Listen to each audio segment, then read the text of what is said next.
Next man up, 102.5, The Game. Jake Lyman, Turron, Davenport, Nick Frazier with you on this TD Thursday. We are broadcasting live from the Busy Bee Plumbing, Heating, and Air Conditioning Game Nashville Studios, home of the $99 yearly Beehive membership, where the buzz is always about great service. Hope everybody's morning is off to a great start. TD, you got some energy this morning. A little bit. Dancing along to Enter Sandman as we get going here. Got to do it. They got me in the low ride over here, man. We're going to have to see what the hydraulics on this chair are doing. See, that's D-Mace's chair, and it's like I understand it. It's like more ergonomic or whatever the word is, but I really enjoy the ones that have a little bit more give to it, the plush that we've got over here. Yes. You might have to make a little swap. Yeah, I may have to make a little swap. I don't like sitting low like this, man. I feel like I don't know, driving a two-seater on the highway or something. Yeah, you are a little bit like way down there. Yeah. I wonder if maybe you could pull it up even if you don't switch chairs. Yeah, we'll do it on the break. I won't, I saw you were up at The Ohio State University this week. How was that? It was great. My daughter's orientation. Awesome. Was Arthur Smith and I, we had some plans to meet up, but he had just gotten back from vacation and meetings were running over, so I didn't get to go over to the football office, but I'll be back up there. But it was pretty cool. She's going to be in the Knowlton School of Engineering. Oh, awesome. And even though she graduated high school with an associate's degree, she still has to be at Ohio State for 4 years. So I was like, dang, I thought we were going to have a 3-year, program and we'd get it taken care of when she's done. But it's all good, man. It's a really cool campus. She enjoyed it. I don't know, last minute switch from Virginia Tech to Ohio State, and I don't think she thought she was going to be able to get into Ohio State. And she was like, yeah. But she got in, and here we are. Well, congratulations to her. It is weird sometimes the colleges, like what credits they'll take and what they won't, that leads to how early you can graduate. But I've always wanted to go up to Ohio State. I mean, that's one of the cathedrals of college football, the Horseshoe up there. My dad went up when Virginia Tech beat Ohio State back in 2014. Nice. He was there for that game. It was the only loss for Ohio State when they won the national title that year. But congratulations to your daughter. Yeah, thank you. Yeah, it's going to be cool. Her dorm, she's in the towers, which are right adjacent to the stadium.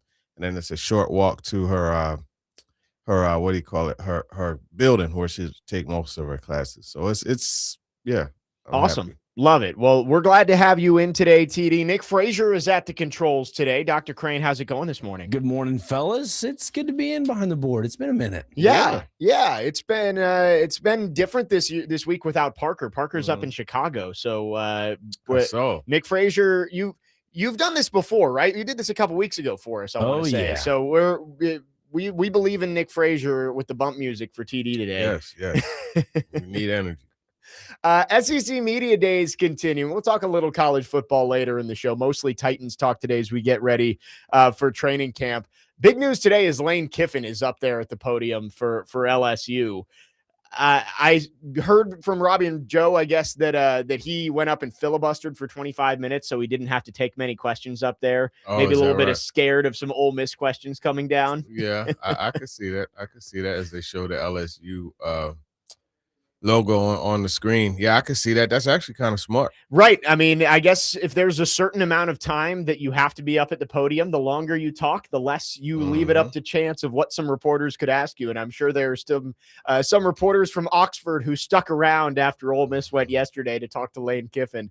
Yeah. I thought yesterday was probably the most entertaining day of SEC Media Days. Did you see the clip of John Summerall, the Florida head coach, when a phone went off in the press conference room? No, I didn't see that. So he's sitting up there giving his opening speech, or maybe he was answering a question and a phone starts going off and he goes, "Man, I would throw you out of our team meeting." He's like, "You're lucky I'm not throwing this podium across the room right now." I think it was mostly tongue in cheek. It was pretty, it was making a joke, but I thought it was pretty funny. I liked what I saw from John Summerall at Florida. That's a program. It's a sleeping giant. If they get the right coach in there, they could wake up and be right back to being a national championship contender. Yeah, I mean, there's always talent. You know what I mean? Right down in Florida. There. So it's just a matter of getting the quarterback situation right, too. That's something they got to do. It's been off and on for them the last couple of times, but I'm sure they'll get it right eventually and everything will be fine. Appreciate Dr. Crane getting the cameras figured out for us here. Last thing before we get into the Titans, did you see David Gabriel George, 5-star recruit, committed to Tennessee yesterday? No. Big time running back out of the Baylor School in Chattanooga. I was watching some highlights of him yesterday after he committed. He's legit, and that's another 5-star committed to Tennessee. They obviously Faison Brandon starting this year, Tristan Keys, the wide receiver who they got to flip from LSU, and now 5-star running back coming in 2027. That's a big get for Josh Heupel and company. Yeah, that's a really big get. That's awesome. I'm glad they're able to get a recruit like that. Tennessee, as we know, it's a program where they also have access to a lot of talent. Yeah. So we'll see how that continues to work out for them. I believe A&M was favored, though, right? There were a few other teams in there. I want to say Ohio State actually was one of the teams that was in there for Gabriel George. Oh, yeah, I'm talking about just overall in the SEC. Oh, yes. Yeah. A&M, I want to say, is the number one team in the 2027 recruiting rankings right now. Nice. They got the oil money down there. Yeah, they got it. Actually, my shirt, McCray Sports, my guy Bobby McCray, he has one of their edge rushers. Really? Yeah.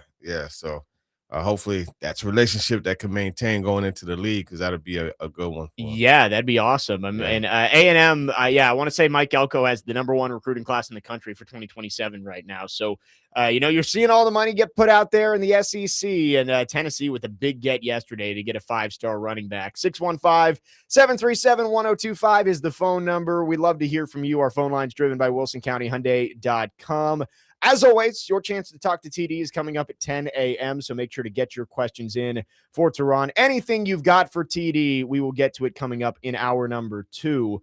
Getting ready for training camp, TD. I can't believe this is our last off-season TD Thursday. Yeah, it's time flies. I'll tell you that much, man. It's amazing how it does fly like that. But yeah, training camp is finally here. Ready or not, it's time to, get to business. I guess technically we could say this is a training camp TD Thursday because the rookies report today. Yeah, the rookies report. So good old Carnell Tate and crew, they're in the building. Yeah. I don't know if you saw Alontae Taylor went on Tyrann Mathieu' podcast. And I've seen a lot of clips circulating. One that got put out yesterday was about Carnell Tate. And I thought it was, no one's going to know more about what a wide receiver can do than the guy who's lining up across from him. And Alontae Taylor got to match up with him in minicamp. And he basically said, he's like, I went up against some good receivers in New Orleans with Jarvis Landry early on in his career, Michael Thomas, although that was kind of tail end of Michael Thomas, Chris Olave. And he's like, man, Carnell Tate, he's got some, he I believe his exact words were, he would make a move. And I was like, man, I didn't know you had that in your bag. High praise from Alontae Taylor on what he's seen from Carnell Tate so far. Absolutely, man. And that's pretty cool, to see a veteran talk about a rookie like that. Let you know, like right from the gate, he let him know, like, listen, man, it's not a game over here. So I like that. And I think it's much needed.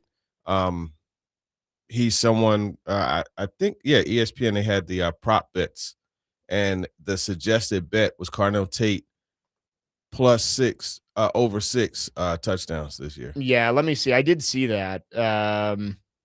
It was like a whole betting preview for the Titans or something like that. Yeah. We're going to get to a lot of ESPN articles today, actually, which, it makes sense. We got TD in. TD's training camp preview is out, so we'll talk about some of the storylines in there. Coming up next, we're going to talk about the under 25 talent, Titans up towards the top. But let me see this betting preview. It does say best bet Carnell Tate 6+ receiving touchdowns. I kind of agree with that. You look. I like the bet. You look at the guys the Titans had from last year, and even Wan'Dale Robinson. Those guys haven't been consistent guys who can get into the end zone and score touchdowns. Maybe Carnell Tate is going to be the guy they look at when you get down deep in the red zone. 2 things about this that I like. I love his deep ball catching ability and deep scoring ability. We know about the, was it 5 of over 40 or something along those lines? Yeah. But then his red zone ability. He's a guy that could score in the red zone. He and Gunnar Helm are probably Io Manor at times. Yeah. Io Manor at times. He has the frame, and he will catch that back shoulder. So I say those 3 are the best. Low red zone even. opportunities in the passing game. So Cam he's got to get on the ball. Quick tangent here. Did you see the clip with Cam Ward? He was on James Harrison and Joe Hayden's podcast last week at Fanatics Fest, and he was talking about Brian Dable. Yeah. I thought one of the best things he said, and we played the clip the other day, was Brian Dable has turned him into a situational player where he needs to focus on third down, red zone, and 2-minute. That's where quarterbacks make their money, is making plays there. Red zone is a big part of it, and he was actually pretty good in the red zone. He completed 70% of his passes down there. The team overall was okay in the red zone. Yeah.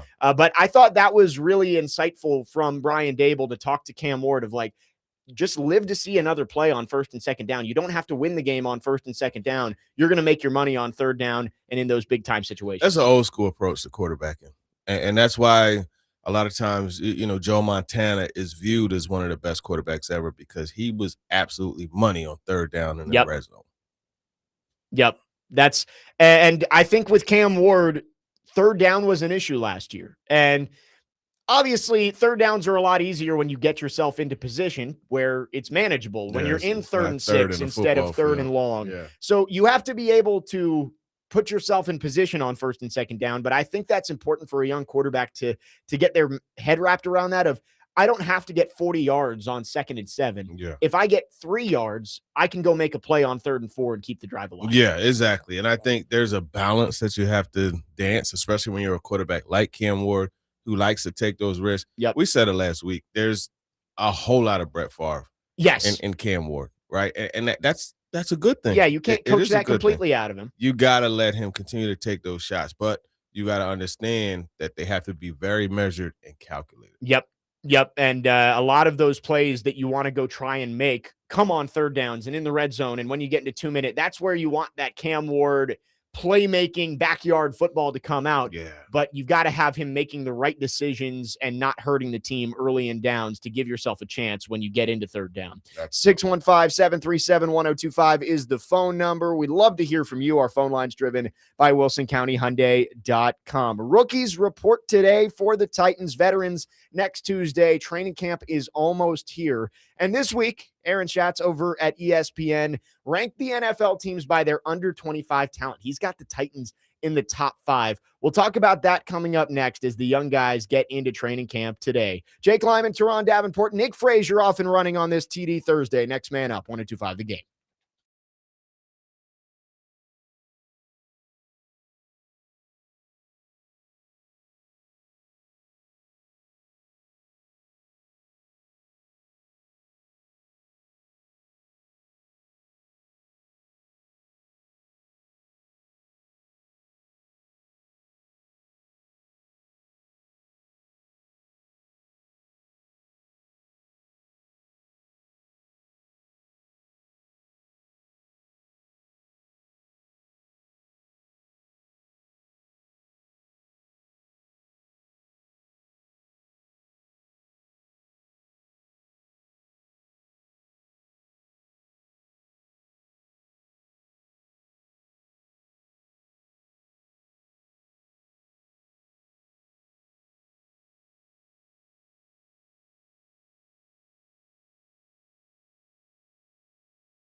Next man up, 102.5, The Game. Jake Lyman, Turron, Davenport. Nick Frazier with you.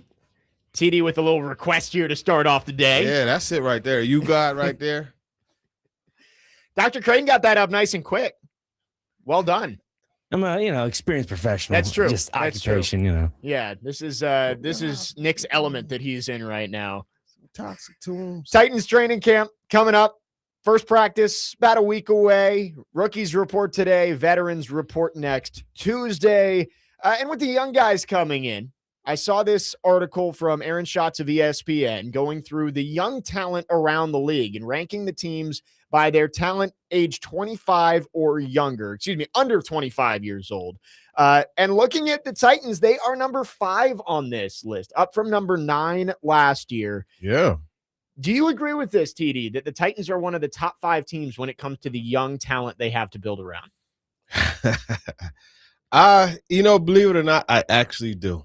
Okay. And as you know, I'm heavily vested in Cedric Gray. Yeah. Right. So you look at him. I think this one is it works more on potential, which typically is something that's associated with youth, right? So it's the potential for JC Latham to be good. Yeah. It's the probability that Cedric Gray is going to be good. I saw a clip of him actually yesterday too, and he was working on his drops and pass coverage, which that's where he needs to go. But then you look at the promise of a Cardinal Tate, the excitement of a Cam Ward. You look at adding a Keldrick Falk, right? You look at the youth on the team. I could definitely see that, but it's all potential. Right. It's all potential. That's where I am too, is I don't 100% disagree that when you look at this Titans roster, there are a lot of promising young pieces.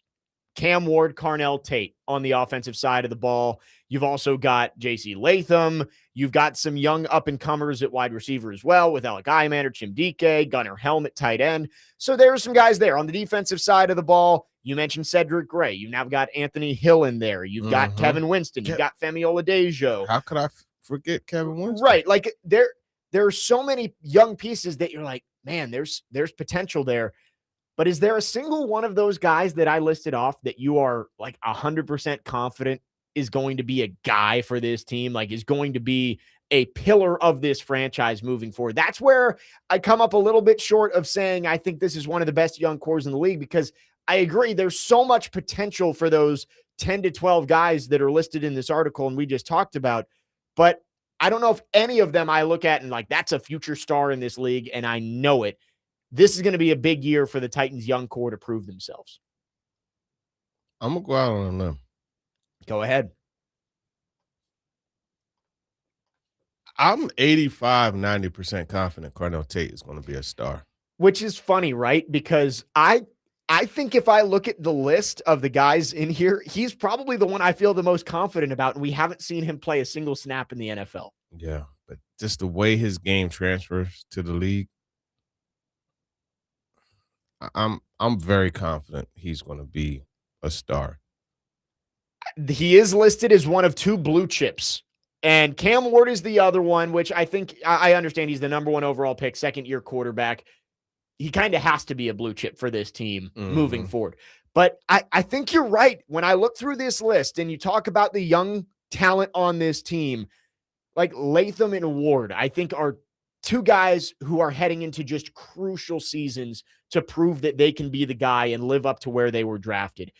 But with Carnell Tate, again, we haven't seen him yet, so there hasn't been any opportunities for him to disappoint people. But I do agree with you, based on what we've seen, that out of this group, he's probably the one I feel most confident in that's going to be a key piece of this team moving forward. Yeah, and I think Chimdike and his all-purpose ability adds to it as well. But I tell you, as you look at the list, it's very hard to picture the Giants and Seahawks. You look at their blue chips: Nick Amon-Warrior, Byron Murphy, Jackson Smith-Njigba, Gray Zabel. How they're ranked below is confusing to me. And even, in all truth, the Giants: Abdul Carter, Jackson Dart, Malik Neighbors, Arvell Reese.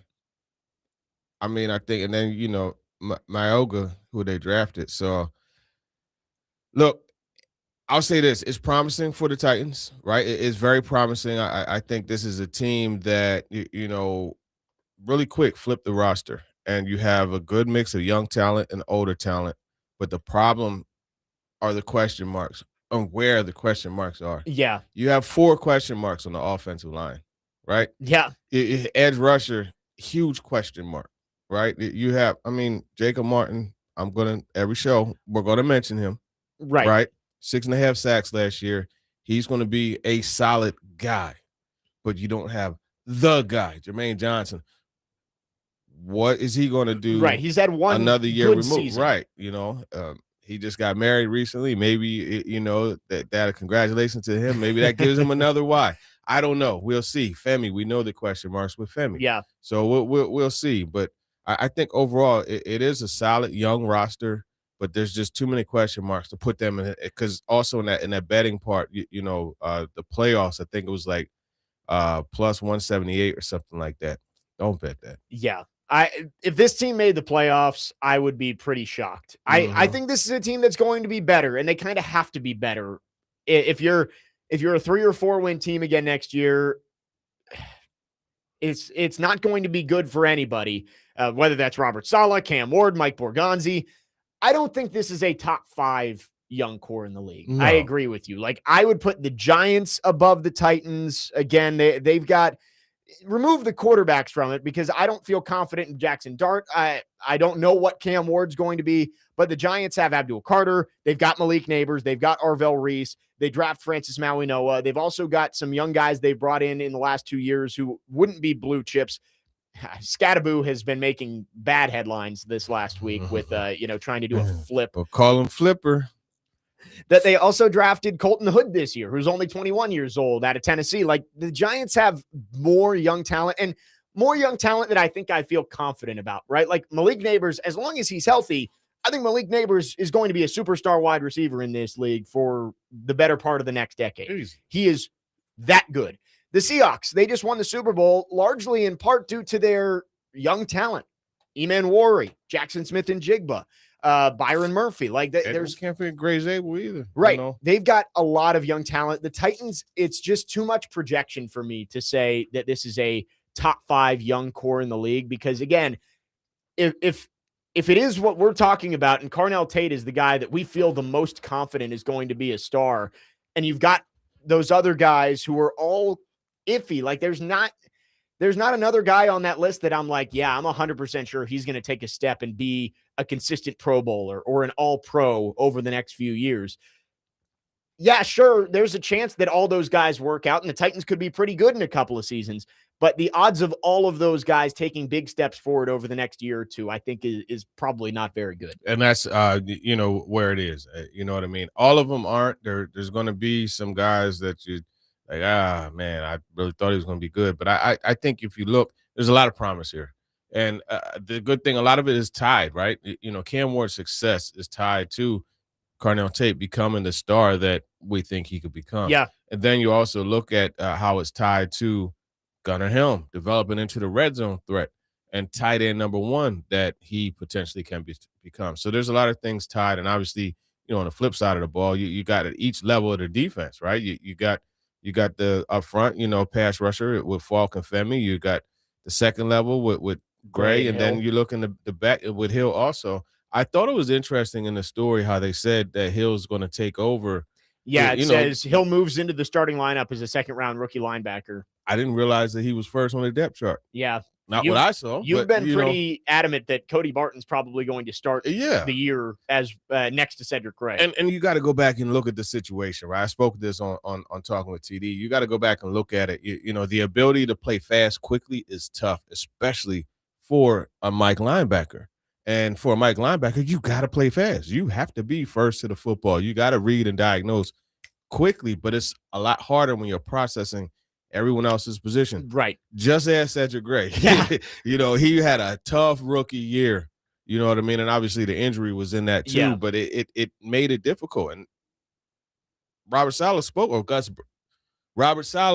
it, where he said and we talking about second year, not rookie. Yeah. We talking about year 2. Fred Warner. It was the Cardinals game, and he was like, whoa, I gave him a little bit too much. Yeah. And he had a bad game. So, I get the excitement with Anthony Hill Jr. I think he's going to be a really good player. He's going to be good, but you can't expect him to be good like that. Yeah. Yeah. And, they clearly loved him. They move up to get him at the end of the second round. And Borgonzi talked about how he's a prototypical linebacker for this solid defense, but that doesn't mean he's going to be Fred Warner week 1 of his rookie season. Right. It's going to take some time. Again, I like the Titans young core, and I think there's a lot of pieces here, but I think there has to be some production that goes into ranking these young cores more than just projection. And sure, by the end of this year, maybe Carnell Tate wins Offensive Rookie of the Year, and Cam Ward takes a massive leap. J.C. Latham is a stalwart right tackle. Keldrick Falk and Femi Oladejo each have like 6 to 8 sacks, and Kevin Winston has 5 picks. Maybe all of that happens. I'm going to say is probably not going to happen. I think you're going to see maybe a few of those guys step into bigger roles. Maybe J.C. Latham does establish himself as the franchise right tackle. Maybe Anthony Hill by the end of the year looks like he's going to be a star linebacker moving forward.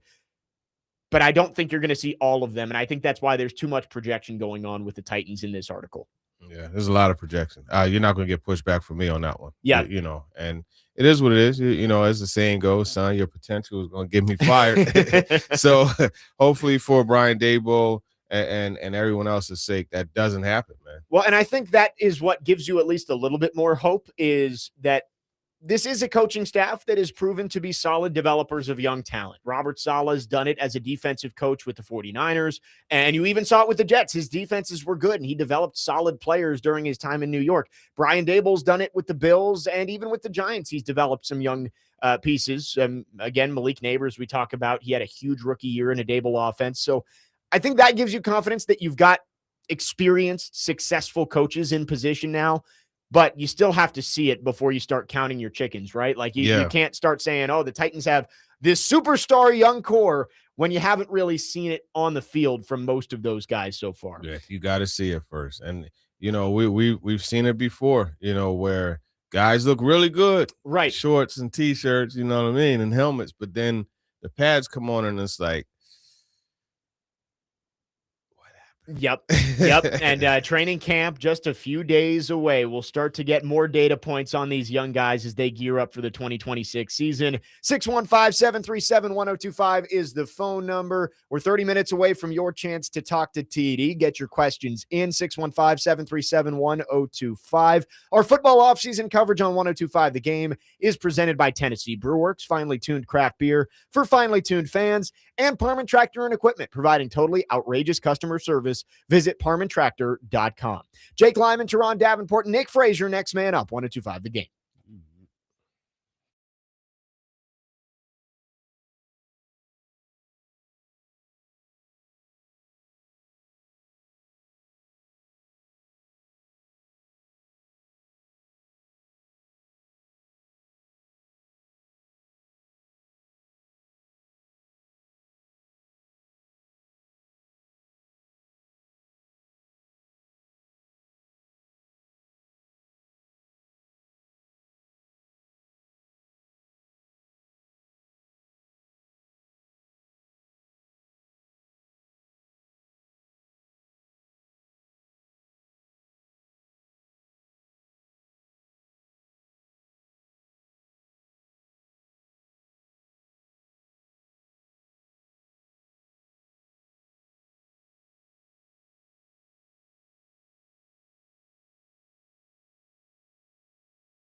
Sorry, Miss Jackson.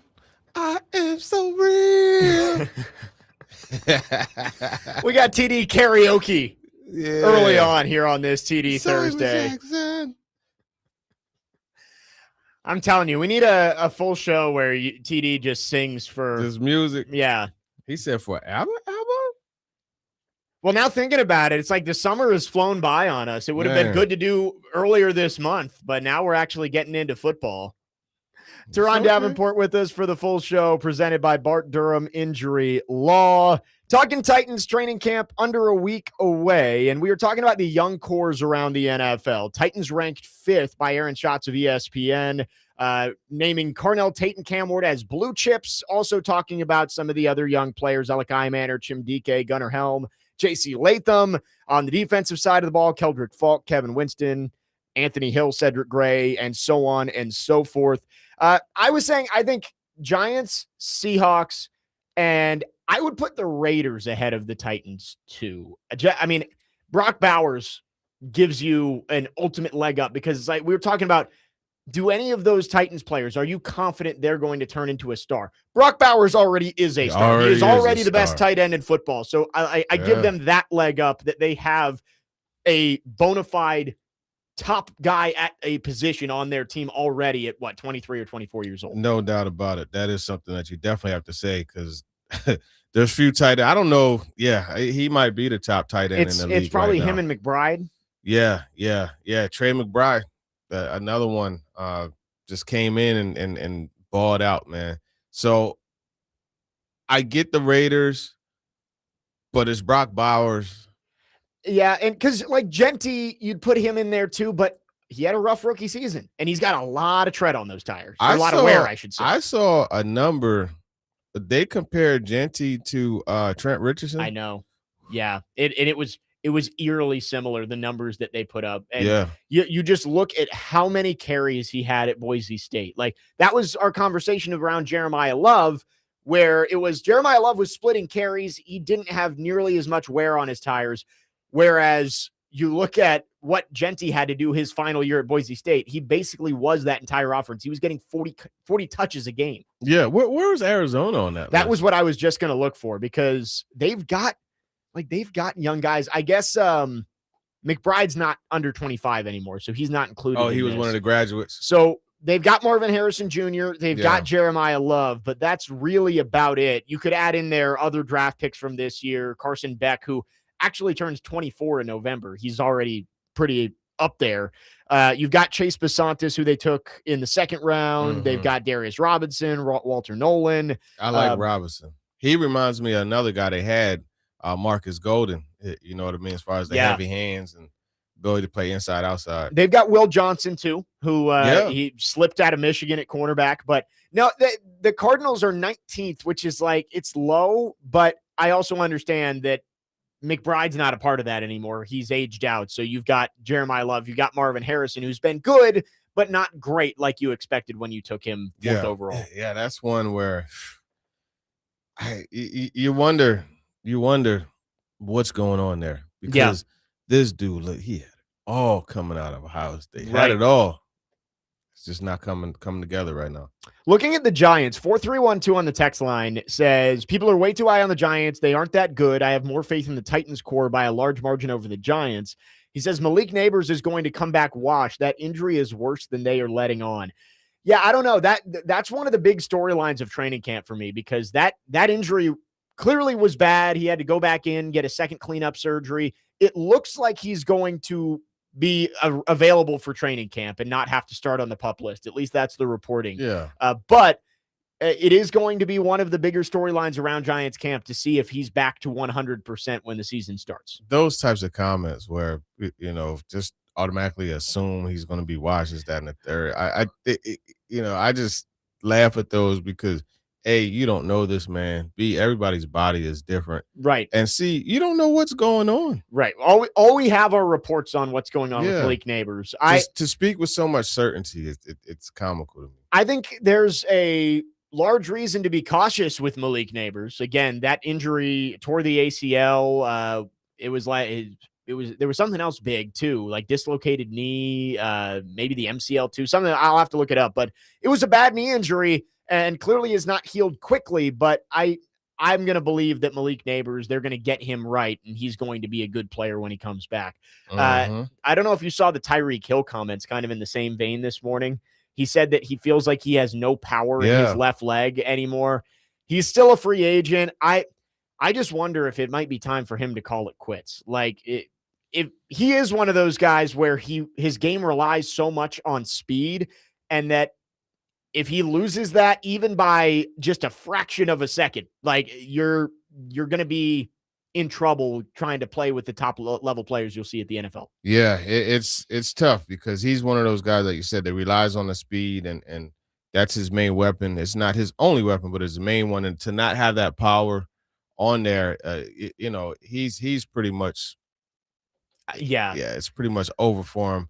You never know. There could be a chance for a comeback. Sometimes things happen for these guys, Right. and over time they're able to recreate some of the magic, but I don't think it's likely for him. Yeah, that was a gruesome knee injury. And with Neighbors, it's like, all right, he's young, he's got time to get back. But with Hill, whose career was already descending and he had already lost a step, I wonder if that might be pretty much it for him. 615-737-1025 is the phone number. You can also chat with us in our YouTube chat. Subscribe to the channel at 1025 The Game for live shows and exclusive content. Joe in the YouTube chat, we were talking about Brock Bowers. He says, and we drafted Latham over Brock. I knew somebody was going to say that. Yeah. And look, it's always tough to project the different, how things are going to work.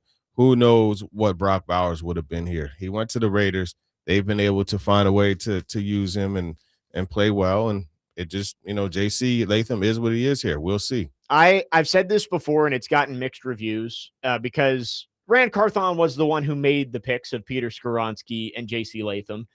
But the reason those picks kind of had to be made, and you couldn't take Jackson Smith and Jigba in 2023, and you couldn't take Brock Bowers in 2024, is because John Robinson whiffed on 3 straight drafts trying to take offensive linemen. Yeah. Isaiah Wilson, Dylan Radins, Nicholas Petit-Frere. If even 2 of those guys, or even maybe one of those guys works out, you're so much more flexible to be able to take the best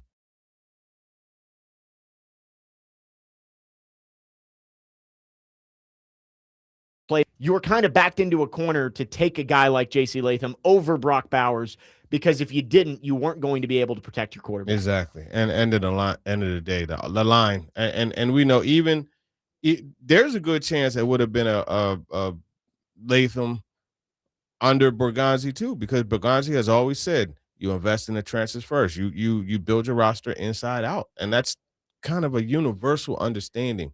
So I understand the pick, right? Latham over Bowers. I understand the angst of, damn, this dude is a best tight end, and we didn't draft. Yeah. I understand both sides, but at the end of the day, in the whole way you go about building your roster, and then who's to say, like, Latham was a top level prospect coming out, and it just hasn't worked out for a variety of reasons. Yeah, no, I'm in the camp of, I wanted Smith and Jigba in 2023. I wanted Bowers in 2024. I thought they were the best players on the board when the Titans came up, and Smith and Jigba fell to 20. It's not like he went 2 picks later, but if Dylan Radins is your starting left guard and Isaiah Wilson is your starting right tackle, or Nicholas Petit-Frere is your starting right tackle, and you're confident in them, you have more flexibility to go make a pick like that. Right. But you're right that you have to build through the trenches. And in that situation, you needed to protect your young quarterback. You were trying to give Will Levis the best chance to succeed. And if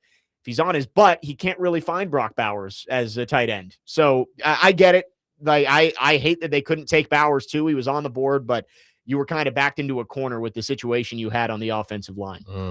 615-737-1025 is the phone number. Get your questions in for TD. We are 15 minutes away from your opportunity to ask TD anything you want. Talk to TD coming up at 10. We'll wrap up the first hour after this. Jake Lyman, Turron, Davenport, Nick Frazier, next man up, 1025 The Game.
Today, the Nashville Sounds take on the Sugarland Space Cowboys. First pitch is at 7:05, and you can catch all of the action on 94.9 The Fan, presented by Twin Peaks Family Leisure, Maple Street Biscuit Company, and Social Cantina. Jake Lyman, Turron, Davenport, Nick Frazier with you on this TD Thursday, wrapping up the first hour. Get your questions in for TD on our phone and text line, 615-737-1025. We will get to them coming up at the top of the hour. Training camp is just a few days away.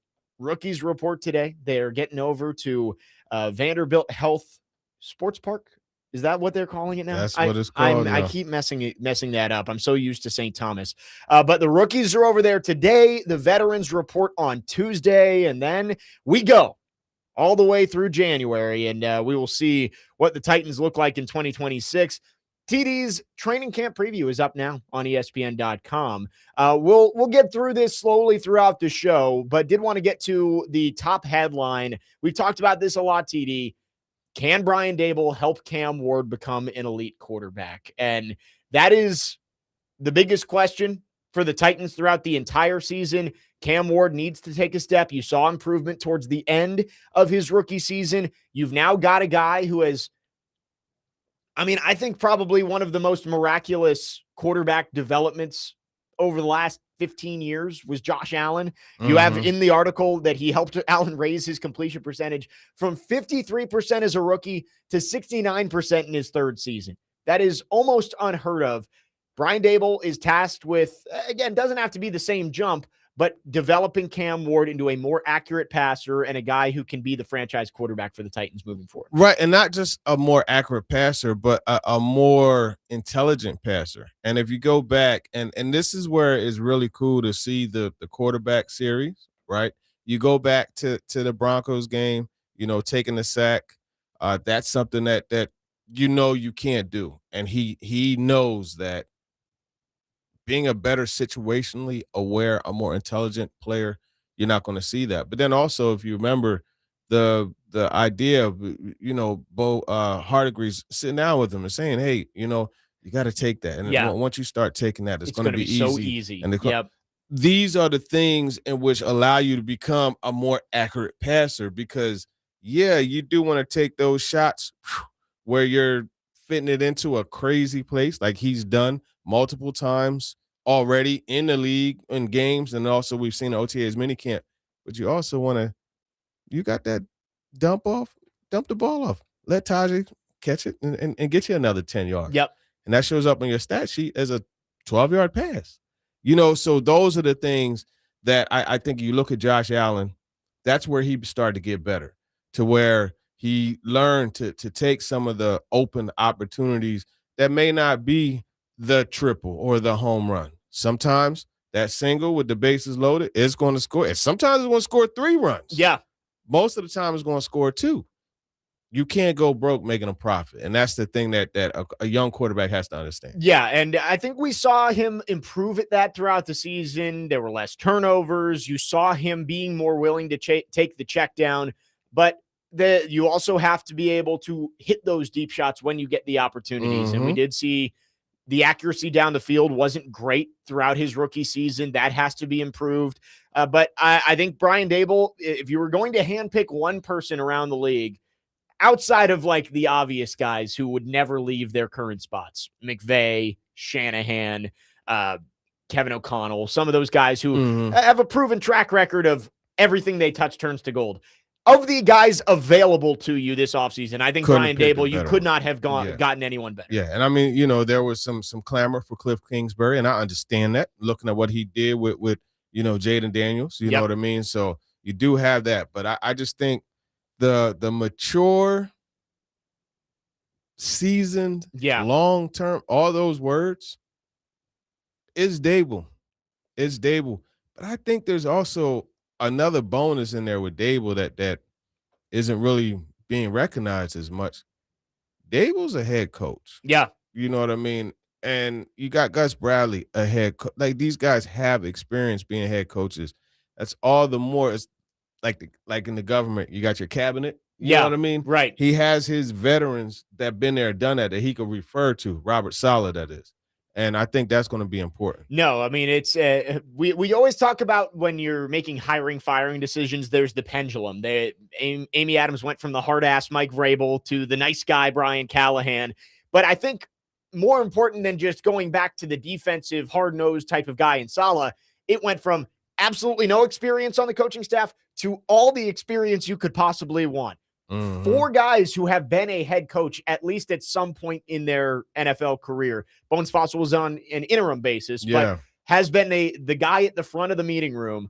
And so I think that was a big priority for the Titans this offseason was let's get guys who aren't going to have to come in here and learn on the fly. They're going to come in and have done what they're doing right now and beyond throughout their career in the NFL. Exactly. And I think when you look at this, man, having that wealth of knowledge to refer to is critical. Yeah. And to your point, Brian Callahan, he didn't really, I mean, he had Mike McCoy, who was, head coach with the Chargers. He had his father, with his stint with the Raiders, but it was so much newness. But you look at this staff, conversely, there's so much experience. Right. So much experience.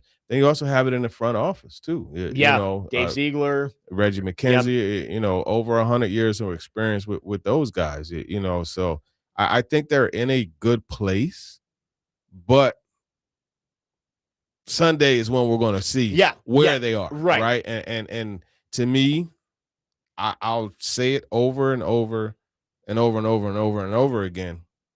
That Jets game is the most important game on the schedule. Yeah. That could set the tone. Say they come out and they blow the Jets out, right? You roll into the Eagles game, and I know it's the almighty Eagles coming to town. Man, I'm gonna be like the key, like escort of the damn city that week. But it's the almighty Eagles. They get a win over the Eagles, and they start 2-0. Yeah, you're heading to New York with a chance to really kickstart the whole year and match your win total from each of the past 2 seasons. And chill out. Right. I know. I'm not saying they're going to do that, but I'm saying, a convincing win over the Jets. Right. Gives you momentum going into that week. As Mike Vrabel would always say, you build your momentum through the week into the game. You never know what can happen. Yeah, I mean, I understand what you're saying. No one's predicting the Titans to start 2-0, but that first game, the difference in the feeling heading into week 2 among the fans, among the players in the locker room, it can just be so drastically different. If you win and you win convincingly over the Jets, everybody's on a high immediately to start the season. And that doesn't mean they're going to be a 10-win team, but it gets you. I've said it every time we talk about the Jets game. It gets you out of the, here we go again. Right. And I think if you lose to the Jets in week 1, that's going to be the feeling among everybody associated with the team is, oh God, here we go again. And that's the key part. You want to avoid that. Here we go again. What was the Broncos in 2020? That was the last time they won the opening game. Yeah. When Gostkowski kicked 5 field goals that night. 6 years, man. Yep. And they've looked, it's not like they've been close in a lot of those games. Like there was the Giants game where they blew the second half lead. That was Dable's first game as the head coach. Yeah. Last year, they didn't look horrible in Denver. They didn't look great either. But then you've got like blowouts. The Cardinals just crushed them in 21. Terrible one, man. So yeah, it's going to be a huge game one way or the other. Nationally, I don't know if anybody's talking about Titans Jets that way, but here we are talking about Titans Jets as the biggest game of the season. Hey man, that's the fact of the matter here, man. Yeah. Somebody got to pay attention to the Titans, right? 615-737-1025 is the phone number. It is now your time to talk to TD. 615-737-1025. Get your questions in. You can text or call. We see some of you waiting on the phone lines. We'll get to you coming up next. We'll also get to your text. Jake Lyman, Turron, Davenport, Nick Frazier, next man up. 1025 The Game.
Second hour, next man up, 102.5 The Game. It's a TD Thursday. Jake Lyman, Turron, Davenport, Nick Frazier, broadcasting from the Busy Bee Plumbing, Heating, and Air Conditioning Game Nashville Studios, home of the $99 yearly Beehive membership, where the buzz is always about great service.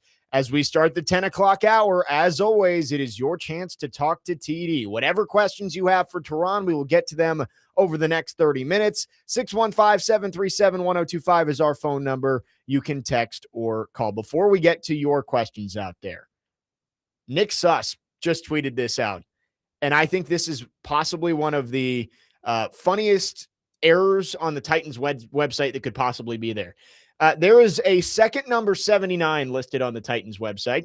Pat Coogan is the first one. The second one is none other than Isaiah Wilson. He is listed on the Titans website again. But the picture is of Kevin Winston. Oh, man, what are they doing? But it is Isaiah Wilson listed on the Titans roster right now. Isaiah Wilson, number 79, 6'6", 350, tackle from Georgia, is listed on the Titans roster, but the picture is Kevin Winston. That's torture. They really messing with these fans, man. I know. Think of all the different players that could accidentally be in the Titans roster. Is he the worst one you could possibly put on there? I mean, you could have made him happy and put a different number, 99. You know, Jarrell Casey. Like, come on, man. There's no 90. You could have put, Derek Morgan instead of John Franklin Myers. I mean, golly. Well, Pat Coogan is on the roster, and so is Kevin Winston. Kevin Winston is out there, but Kevin Winston's picture is next to Isaiah Wilson, 6'6", 350, tackle from Georgia. Yikes. Again, it's there are errors in technology, right? And the websites, I'm sure you're not always going to have everything perfect. But of all the players that could possibly be accidentally re-added to the Titans roster, Isaiah Wilson might be the worst one. I think so. I mean, Caleb Farley, but at least with Caleb Farley, you're like, dang, man. Right. I feel bad for bro because he went through so much. Isaiah Wilson, you're just like. Right. With Caleb Farley, yes, the results weren't good, but it wasn't because he didn't care, right? Caleb Farley wanted to be a good NFL player. He put the work in. And he's gone through tragedy in his life. He's gone through so many injuries. I think Caleb Farley, it's you understand a little bit. With Isaiah Wilson, it's the dude he was a disaster from the second he showed up. I thought that was hilarious. Nick Suss alerting everyone to that on Twitter. 615-737-1025. Again, your chance to talk to TD. Get your questions in on our phone and text line. You can either put it in the YouTube chat as well. We will look for them there. Let's start with 4312, expanding on our conversation about the Jets and Eagles. He says, calling it now, Titans beat the Eagles, and it starts the slow, inevitable benching of Jalen Hurts as he is exposed as the main problem in that locker room and not that good of a quarterback, vindicating my boy A.J. Brown. I'll tell you from a very educated perspective, Jalen Hurts is absolutely not the problem in that locker room. And I am as big of an AJ advocate as anyone. That problem was AJ and old boy that they traded to the Jets. Yeah, Reddick. Hassan Reddick. Yeah. That was a problem. Jalen Hurts was on some Bennett, and my name ain't in it. He wasn't the issue. No, Jalen Hurts, I think, is an average NFL quarterback, right? And I can't say that. He's above average. Now, statistics, he's not going to put the numbers up for you, but he's a guy when it's time to make those plays, he's going to make the plays. I will agree with that. His best two games ever has been in the Super Bowl. And trust me, when defensive coordinators put that game plan together, they're concerned about him. I cannot say that Jalen Hurts is an average quarterback. Yeah, above average may be the better term. I'm just looking at the rankings that came out a week and a half ago, the top 10 quarterbacks. I can't find it right now, but I want to say he was 19th or something like that, which that's probably a little bit low.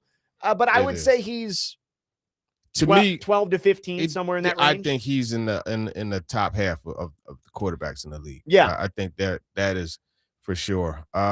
Again, he's not going to put the stats up for you, but if you talk about managing the game and impacting the game in multiple ways, Give me Jalen Hurts. I'll take him. He's going to win you a game. And it's just funny to me how, in certain cases, QB wins aren't considered a stat. Because like when you talk about Jalen Hurts, and as much as the Eagles have won, right, he and doesn't at times get credit because for of it. him, it's like, oh well, nah. But then you look at Josh Allen. Josh Allen's a better quarterback. Like, I'm not saying he's not, but you look at Josh Allen and it's like, oh well, QB wins is important. They win. Which one is it? Yeah. No, I get what you're saying. And I like Jalen Hurts, I think, needs to be given credit because, again, I really do believe that the two best games he's played in his career were in the Super Bowl. Yeah. And the one that they lost, they probably should have won. And then he was the Super Bowl MVP in that game against the Chiefs a couple of years ago. So I think he deserves his flowers for that. I do think that he has been aided by having a really good situation around him, offensive line, great running back the last few years, good wide receivers, a good defense. But I don't think he's going to get benched this year. I don't think that's going to be the case. Who even is the backup for the Eagles? I don't know who the Eagles backup is. Is it Tanner McKee? It might be McKee. Is that who it is? Andy Dalton is there. Oh, they snuck McKee Andy is Dalton still in there? there, but yes, Andy Dalton is there. Okay. 615-737-1025 is the phone number. Again, it's your chance to talk to TD. Get your questions in. Let's go to the phone lines. Gil in California is called in. Gil, thanks for calling. Good morning.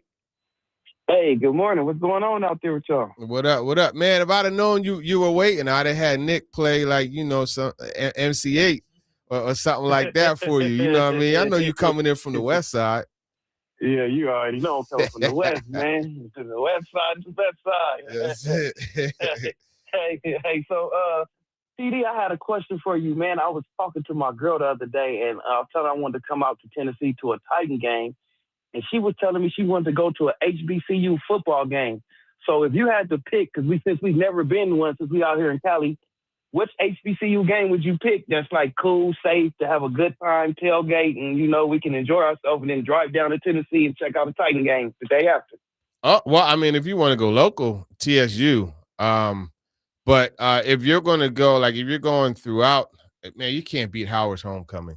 You can't. My daughter graduated from Howard.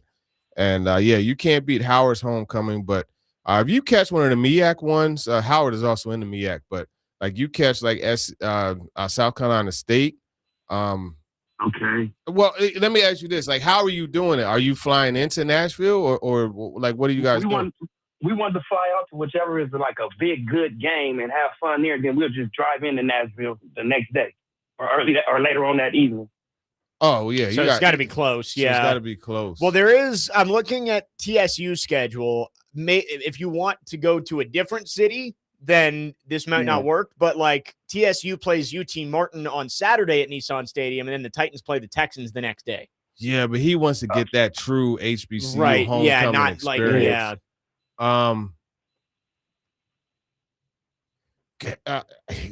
Howard homecoming is always good, but Grambling, you can't go wrong with Grambling either. I would say Howard or Grambling. One of their homecoming. Okay, Howard or Grambling. Well, that's what we're gonna look into, man. Thanks a lot, bro. You helped me out on that one. Yeah, for sure. And even like, let's see, Grambling. That Grambling Alcorn game will be really good. So you're going into Louisiana, and then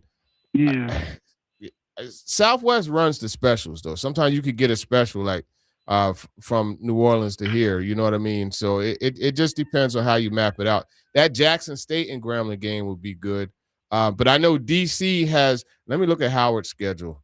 Howard football schedule, because DC to here. What is that? There's a lot of direct flights from like Reagan or Dulles. I think it's United or Southwest. Got you. I think there's one of each. Yeah, you got Howard versus Morehouse on October 17th. That'll be a good one. I would shoot for October 17th. If you do, so Dell State is at Howard on November 14th. If you get with me, if you decide to do that one, let me know, because I could probably get you 2 tickets. Because Deshaun, he's their head coach, Deshaun Jackson. Oh, wow. So let me know on that one. November 14th, Dell State versus Howard. I'm gonna check in with you November 14th. I'm gonna talk to her tonight. Yeah, for sure. Let me know. All right, thanks. Awesome. Thanks for the call, Gil. Yeah, there's options out there. I'm looking for like the good places for him to drive, because Grambling would be a long way Yeah, you away. gotta fly. I guess you could maybe go down to you could go Mississippi Valley State. That would be a long-ish drive, but it wouldn't be too horrible. Yeah, there's options out there. Appreciate the call, Gil. 615-737-1025 is the phone number. Continue to get your questions in for TD. We'll get to more of them coming up next on our phone and text line, driven by WilsonCountyHyundai.com. Jake Lyman, Turron, Davenport, Nick Frazier. Next man up, 102.5 The Game.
Never know what I was missing. Until what?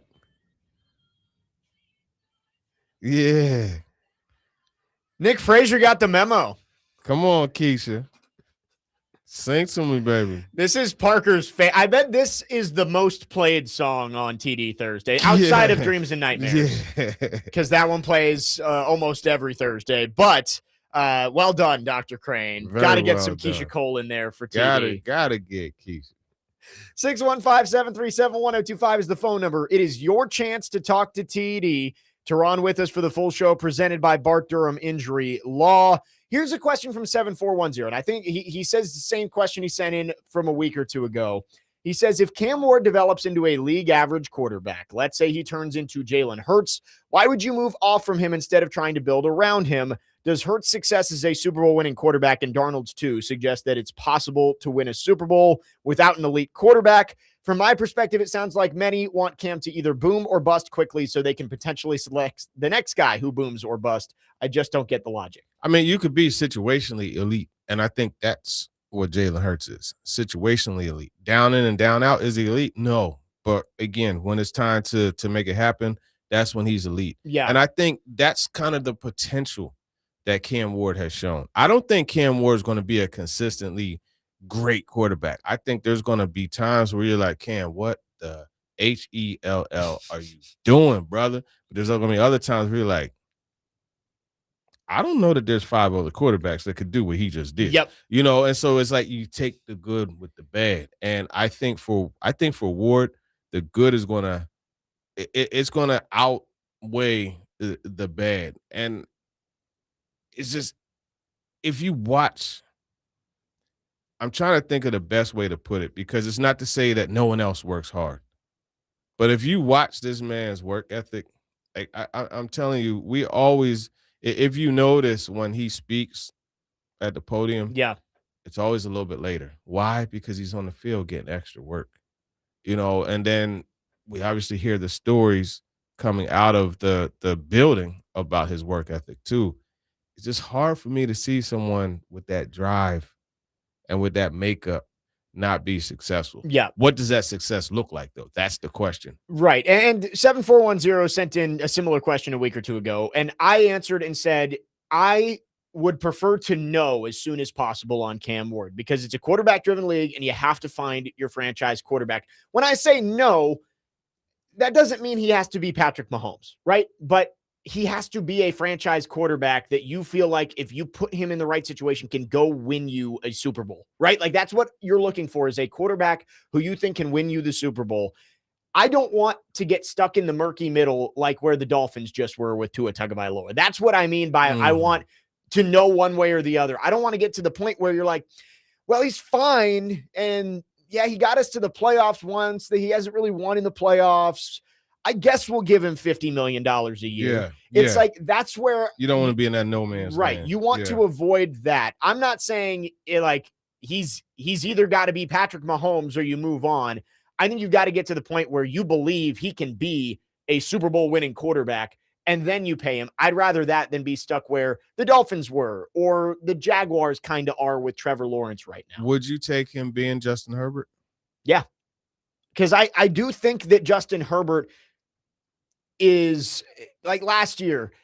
I think there's a reason why they struggled. His offensive line was completely decimated. Now, Justin Herbert's got to go prove it, because right now he's on the Phillip Rivers trajectory, like just following in his predecessor's footsteps of being a consistently great statistical quarterback who can't get over the hump in the playoffs. But if you told me Justin Herbert's heading into year 7, if you told me that Cam Ward heading into year 7 is where Justin Herbert is now, where they're consistently a playoff team and you're just waiting for that next step, but there's also been some turmoil around him, whether it's injuries or, Brandon Staley was not a great coach for a while, I think I would take it. Who's been a more successful quarterback, Jalen Hurts or Justin Herbert? Man, I guess it depends on your definition of success. I asked the question, would you, if you put Justin Herbert in Jalen Hurts' situation 2 years ago, did the Eagles win the Super Bowl? I don't think so. Really? I think there's something that Jalen Hurts has that Herbert hasn't shown yet, and that's just that winning ability. I think, and this is where that whole it thing comes into play. Yeah. Justin Hurts, or excuse me, Jalen Hurts has it. Yeah. He has it. I think ability-wise, Justin Herbert is a more capable quarterback.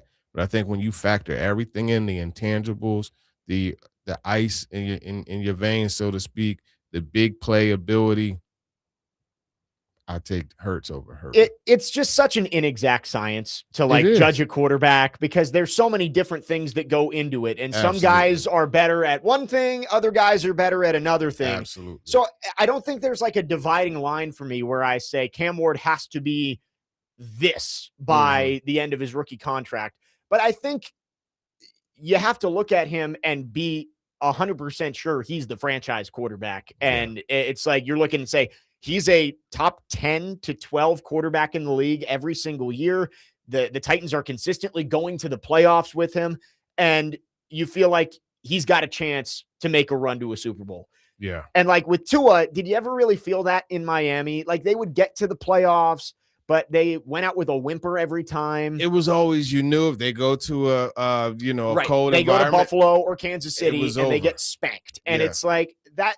If Cam Ward's getting to the playoffs and it's just consistently not good enough, then yeah, you might be stuck in that murky middle where it's like, all right, he's good, but is he good enough to invest that much money and that much time in him? That's what I'm worried about is the time, right? Like it's not the money. It's not my money. I don't care. And the salary cap's going to keep going up. It's the time because you have to find that franchise quarterback. And if you're in that murky middle after year 4 and you decide to extend him for 4 or 5 years, then you're 7 years invested in Cam Ward, and maybe you have to move on at that point when you could have been developing the next guy to possibly be the franchise quarterback. Yeah, and you know the problem with this is how much of the salary cap, what percentage these quarterbacks are starting to take. Yeah. And so if you don't have a guy that's going to make others better, you're in a tough situation. Yeah. Right? Because you have to have, and it's crazy to say, like you have to have the Joe Burrow. Well, Joe Burrow is my favorite quarterback in the league, but I'm not sure I could say he makes Jamar Chase and T. Higgins better. Yeah. I think it's just a great situation for all three parties. So I'm not going to mention Burrow. But you got to have like the Patrick Mahomes. Yeah, like Josh Allen, Patrick Mahomes. Look, I give Josh Allen credit. Like what he's able to do with who he's able to do it with, I think has been very impressive. And it's not something that people bring up often, right? So you got to give him props because if you look at it, I mean, Amari Cooper a couple of years ago, Keon Coleman, has not developed the way Brandon Cooks towards the end of last year. You see what I'm saying? Now he's going to have DJ Morris. That's going to be cool. And of course, he has, the running back, James Cook, who led the league in rushing. But for a long time, like it was Josh Allen and the gang. Like he was the Teddy Pendergrass and Harold Melvin and the Blue Notes. Yeah. You know what I'm saying? I mean, like look at a guy like Khalil Shakir. Does he turn out to be a productive wide receiver anywhere else? Maybe he does, but I think it's one of those things where Allen and Mahomes, doesn't matter who you give them, they're going to be successful. Yeah. I'm blanking on the wide receiver's name with Kansas City. He had the game-winning touchdown in overtime against the Niners a few years ago. Mecole Hardman. Mecole Hardman, like Mecole Hardman plays with Patrick Mahomes and is an extremely productive receiver. Goes to the Jets and is just horrible and does nothing. Comes back to the Chiefs, goes right back to being productive. That's the elite tier of quarterbacks. Yeah. Cam Ward, I think it's a stretch to imagine that he's going to be the guy who, no matter what you put around him, he's going to elevate them. Yeah, we're going to see. But, I mean, look, I get a man props. You look down the stretch, what he did. You got 2 fourth, not first or second, 2 fourth-round receivers. Yeah. As your lead receivers. And you look what he did down that stretch, 10 touchdowns to what? 1 or I would say a 10-1 over the last 6 weeks. I give him credit for that. Yeah. No, and that's why I think it's so subjective when it comes to, is Cam Ward a franchise quarterback? Yeah. And that's going to be the conversation we're going to have for probably the next 2 seasons at least as Cam Ward continues to develop. But again, I don't think you can expect him to be Allen or Mahomes, but he's got to be one of those guys that you think can be a Super Bowl winning quarterback when you put the right pieces around him. Yeah. Quite frankly, I don't think he has to be Allen Yeah. or Mahomes. So that's okay. Right. You know. 615-737-1025 is the phone number. We'll take any more questions you have for TD throughout the show. Appreciate everybody who joined in throughout the last 30 minutes. We'll talk some college football. We'll talk some more NFL throughout the show. And again, get ready for Titans training camp coming up next week. They're back on the field, getting geared up for the 2026 NFL season. 615-737-1025. Jake Lyman, Turron, Davenport, Nick Frazier. Next man up. 1025 The Game.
Next man up, 1025 The Game. Jake Lyman, Turron, Davenport, Nick Frazier.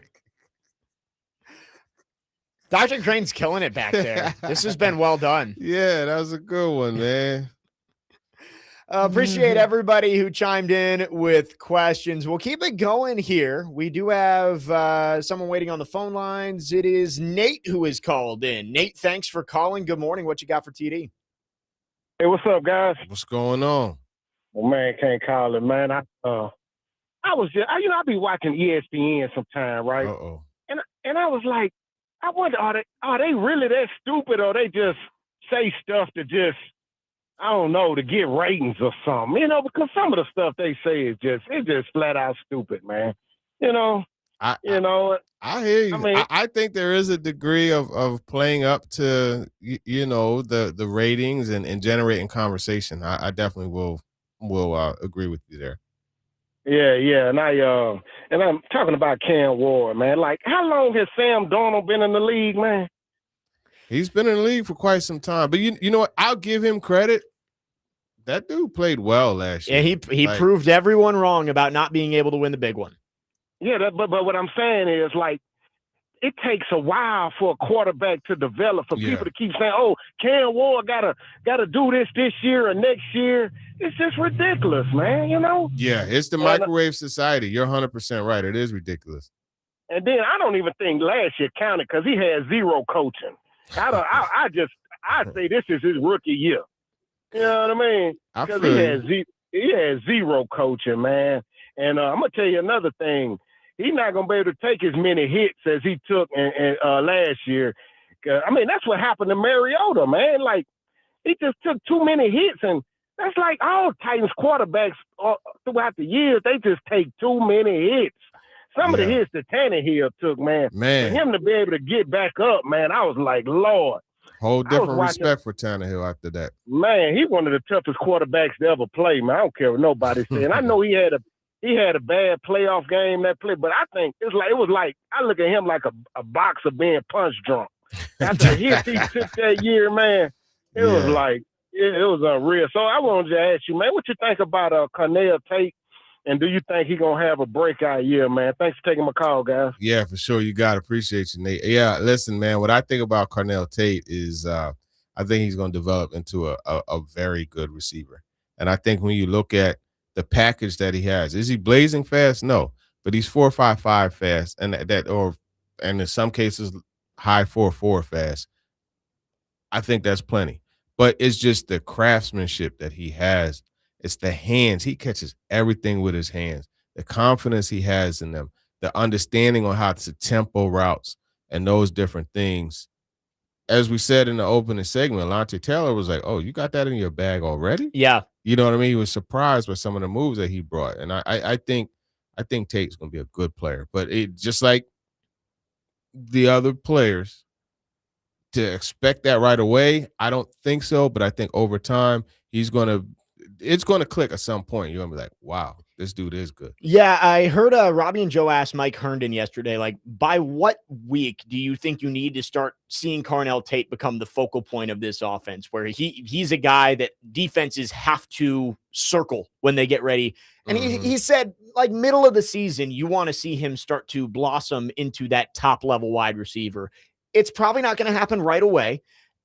The comparison was A.J. Brown. Like, you remember A.J. early on in his rookie season, you saw the flashes. 100-yard game. Right off the bat against Cleveland. Yeah. He had the long touchdown against Atlanta in week 4. You started to see those things come together. And then by the end of the year, you were really excited about A.J. Brown and what he could become. So I think that's kind of the timeline I'd look at for Cornell Tate. You want to see those flashes from the very beginning, but I think by the end of the year, you want to say, hey, this guy's a legitimate wide receiver one. Yeah. You definitely need to see that by the end of the year. And I think, again, as time goes on, you're going to see flashes, because there are going to be times where, because, I mean, he's a big play receiver. Yeah. So you're going to see those different flashes, but I don't think he's consistently that guy until second half of the season. Rick on the text line, in a similar vein, asks, what is Tate's ceiling? Like, I don't know if he wants like a player or like a ranking among the league, but like, what do you think if Cornell Tate lives up to his potential, how good can he be? I would say a 90 catch, 1,100 yards, 8 touchdown player. I think that's his 1,100. I would say 1,400 yard player. As a ceiling, right? As a ceiling. Yeah, as a ceiling. That's what I would say. I would agree with that. I think he's a guy who I think based on what we saw from him in college, he's not the generational prospect that Jamar Chase was. So I don't know but you could also say Justin Jefferson was kind of overshadowed by Jamar Chase when he was there, similar to Carnell Tate and Jeremiah Smith. Not saying he's going to be Justin Jefferson. But you're just talking about the ability. Right, the ability, the ceiling. I think he's a guy who can be a top 10 wide receiver in the NFL at some point. There's similar smoothness to their game, too. I think that you have to discuss it, and look at. And the route craftsmanship. Like I will venture to say that Justin Jefferson is the best. And look at this. Justin Jefferson ran a 4.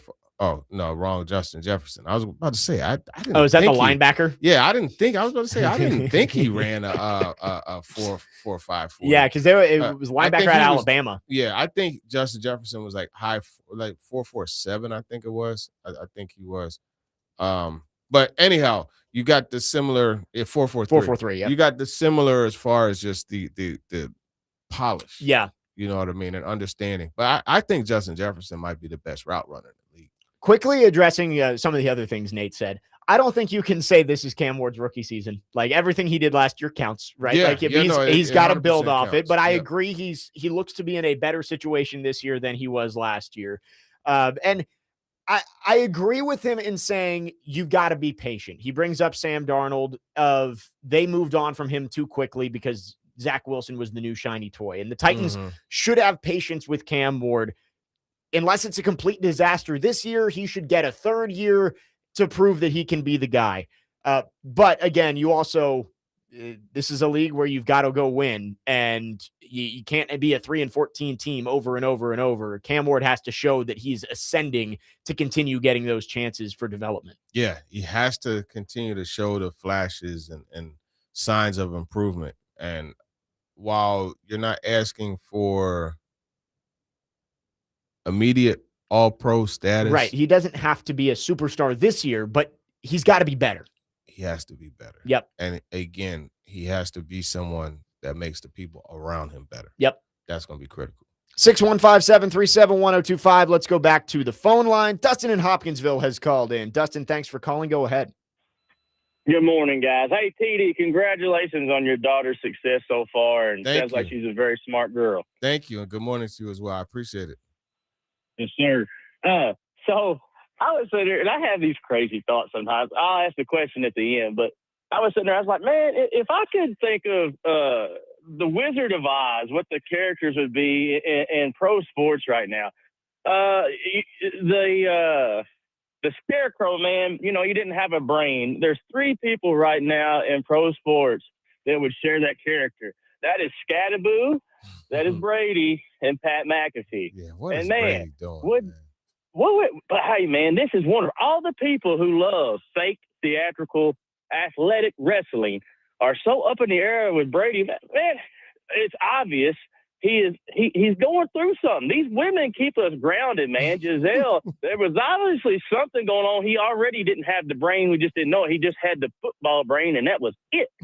Now, okay, so she said, you know what? I'm going to go sit on this other guy's lap, and I'm going to cry a little bit and tell him my sob story, and then one thing led to another.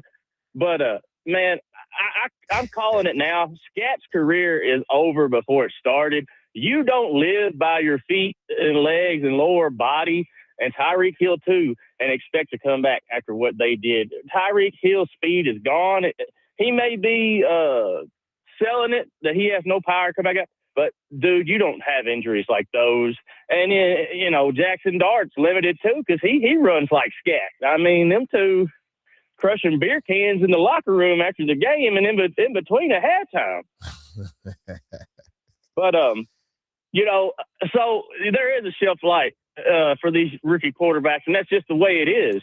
Yeah. It is a producer, get the hell out of the way for the next guy league, and that's because people above them, these managers, their jobs are on the line. If you ain't producing, they got to scramble. Yeah. And it is a fast league, and the only way it isn't, and the best thing for a quarterback, I don't like how they got away from it, they need to sit behind someone that's a veteran. If we could have went and got Cousins and let Ward heck, even Levis sit for 2 years behind Cousins even, or I would love to see Levis go sit behind Stafford this year. That would be great. And then McVay just coach him up and see what they could get out of him. I mean, you can't sit there and say there's a shelf life on Ward and then bash Levis. They had the same week. Oh, and that's the other character, Toto, Brian Callahan. They can't have Toto as a head coach. And you say, oh, he had it all. The other, no. They had the same line. But my question is, and I have an answer for you. Yes, it's what I'm going to answer before I ask you. With this offense, I feel like it has a chance to be super electric. Take out the offensive line. Do you think this offense today, 2 to 3 years from now, could be a Super Bowl contending offense? I think that's a stretch. It's ambitious. I would contending, say not winning, contending. I would say playoff contending. I will say that. But here's the ultimate issue. Success this year could lead to Dabo leaving.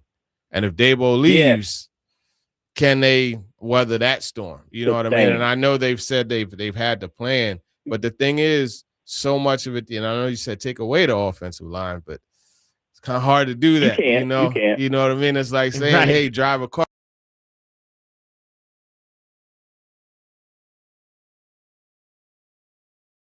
He has a lot of gifts and talents, but he just hasn't showed up. And a lot of that, you have to go back to the coaching, Brian Callahan. He regrets so many players. I mean, he even in my opinion, Simmons didn't want to be around. He was just coming in and clocking in, clocking out. I mean, I know he's working, but, he was pissed.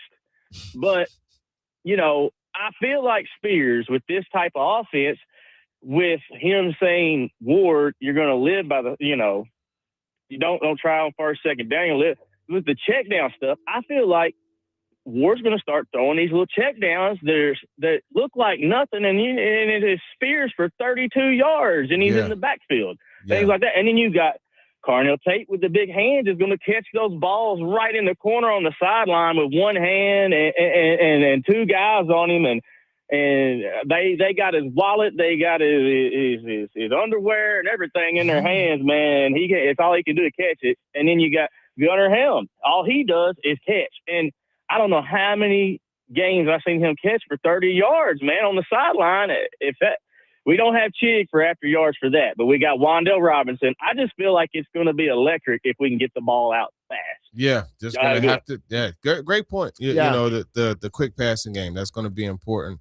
And hopefully for their sake, that'll set up some of the deep passes that I know they want to be able to connect with on Carnell Tate. Yeah, I mean, there's clearly pieces that you should be excited about on this offense. But again, as we talked about in the opening segment, potential is not production.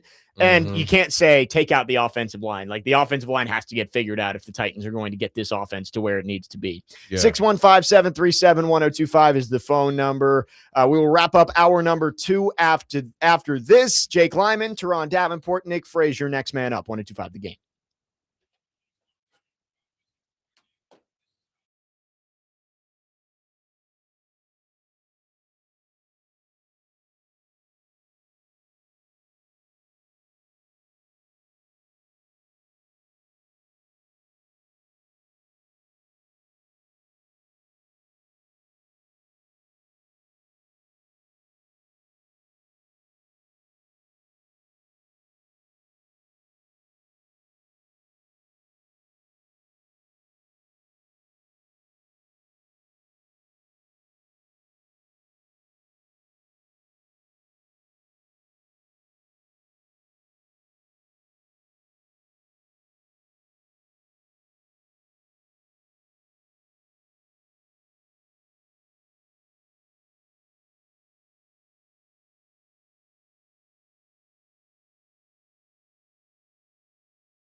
Next man up, 102.5 The Game.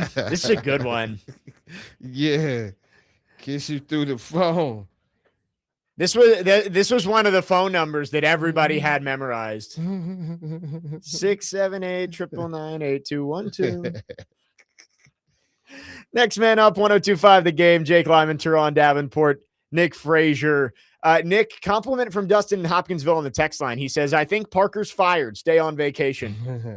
I'd got a little bit more years under my belt. So, I mean, look, 4 years of doing this. I mean, Parker, he's a young gun, man. I mean, he's going to get there. I like you get variety. He does say, just kidding. Can't replace Parker. He's my guy. But I thought that was funny. Nick's doing a great job with the music today. Thank you, guys. 102.5 The Game will have updates each day during SEC Media Days. Today, the final day down there in Tampa. Coverage is brought to you by Shane Company, Tri-State Water, Power, and Air, and the Music City kickoff game featuring Ole Miss taking on Louisville September 6th at Nissan Stadium. Get your tickets today at NashvilleSports.com. And Shaneco, handset engagement rings carefully crafted to last a lifetime. I did want to get to the Tom Brady thing that Dustin brought up.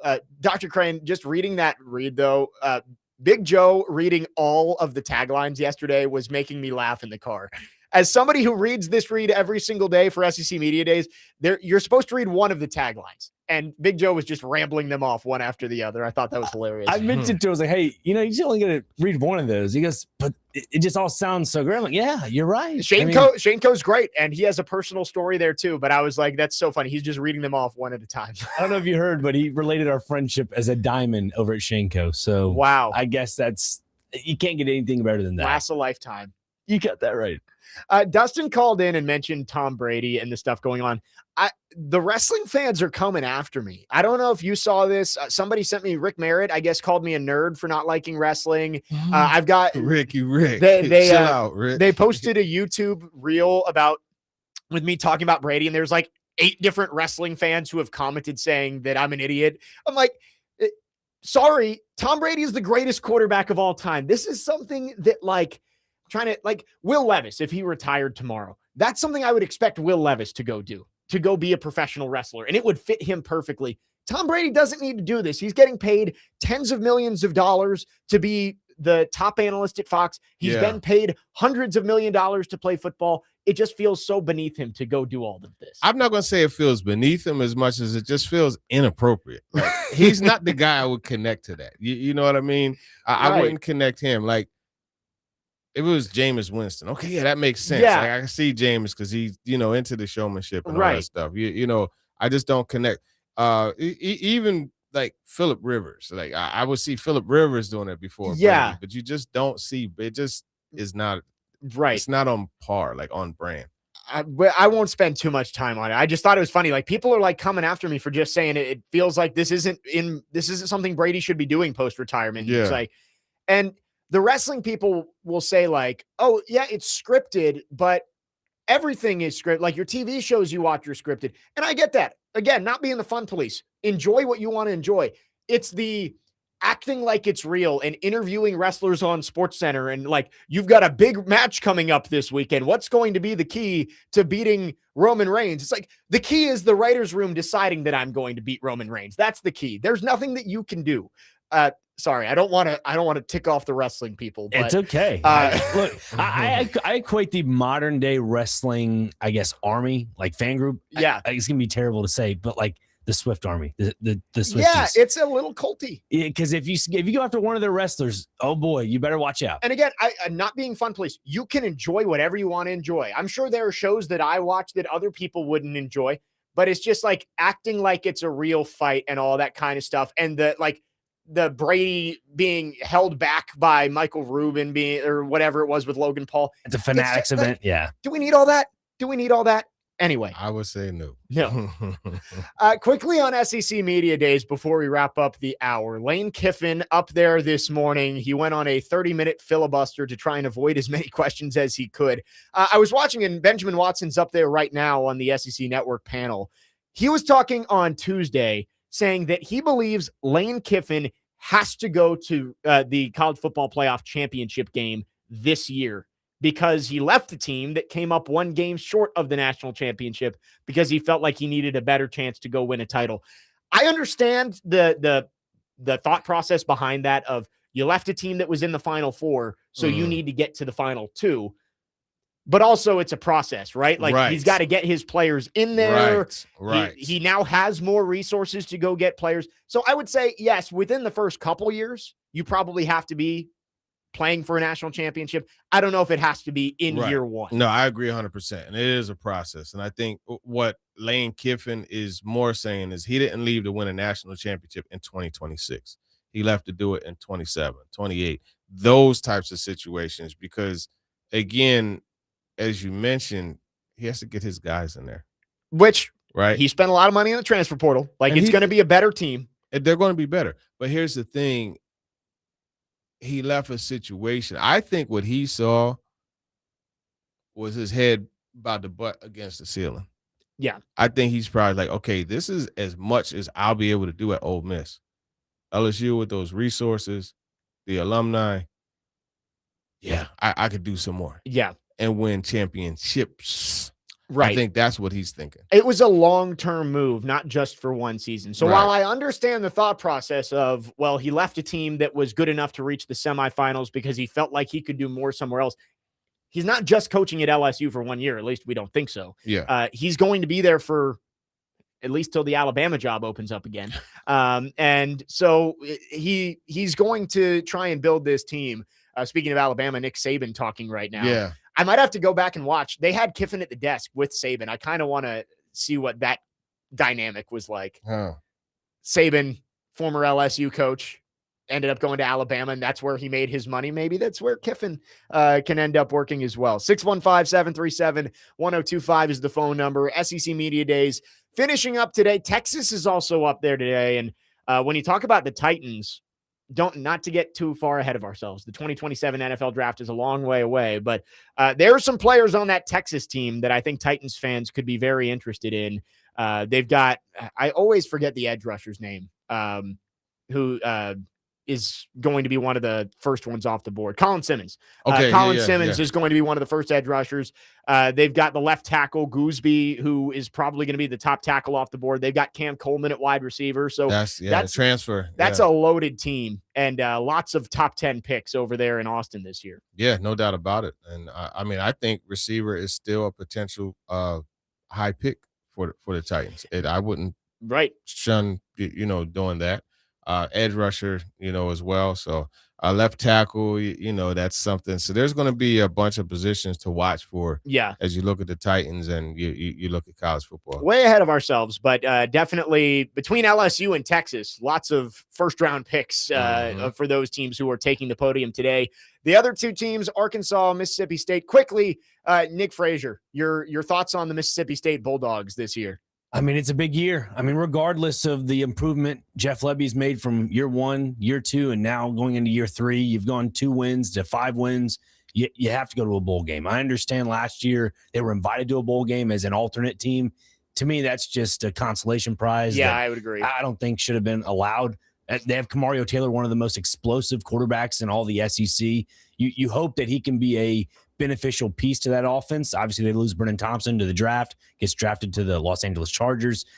Can you somehow figure out a way to be a productive team? Obviously, they have Zach Arnett back on the defensive side of the ball as a coordinator, and they have a lot of transfers. So to me, it just seems like if things go south for Jeff Lebby, he'll probably be departing from Starkville, Zach Arnett to be the interim head coach at some point, and we'll see what happens. Yeah.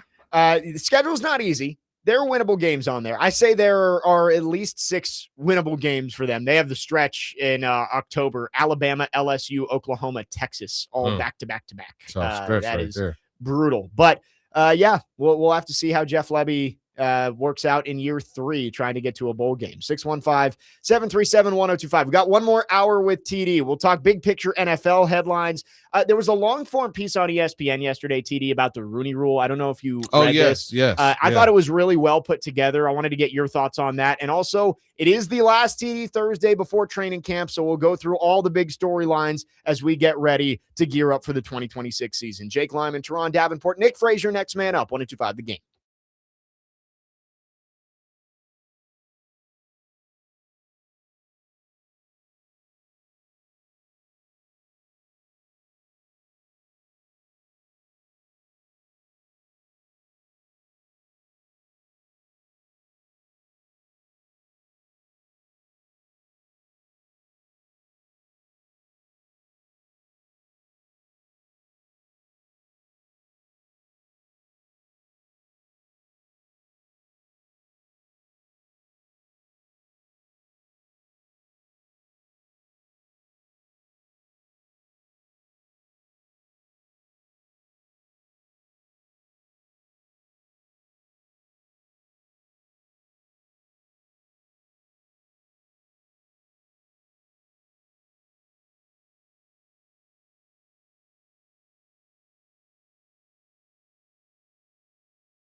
Final hour on this TD Thursday. Next man up, 102.5 The Game. Jake Lyman, Turron, Davenport, Nick Frazier, broadcasting from the Busy Bee Plumbing, Heating, and Air Conditioning Game Nashville Studios, home of the $99 yearly Beehive membership, where the buzz is always about great service. Lots to get to with training camp under a week away. I did quickly, TD, want to get your thoughts on this article. It was a long-form piece on ESPN yesterday from Chris Rim, Kalen Kaller, and Jason Reed about the NFL's Rooney Rule.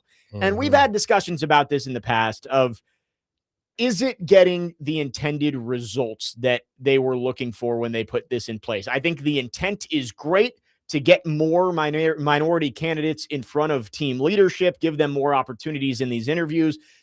But the examples in this article show you that a lot of times it's just checking a box for these teams, which isn't what it was intended to do. It was intended to get real meaningful discussions, and it's worked sometimes. Like we've talked about Mike Tomlin with the Steelers. They were ready to hire Ken Wisenhunt, right? And they met with Mike Tomlin and realized this was the guy. So it does work sometimes, but other times you get left with stories like Patrick Graham sitting at a restaurant in Jacksonville while Liam Cohen's negotiating his deal.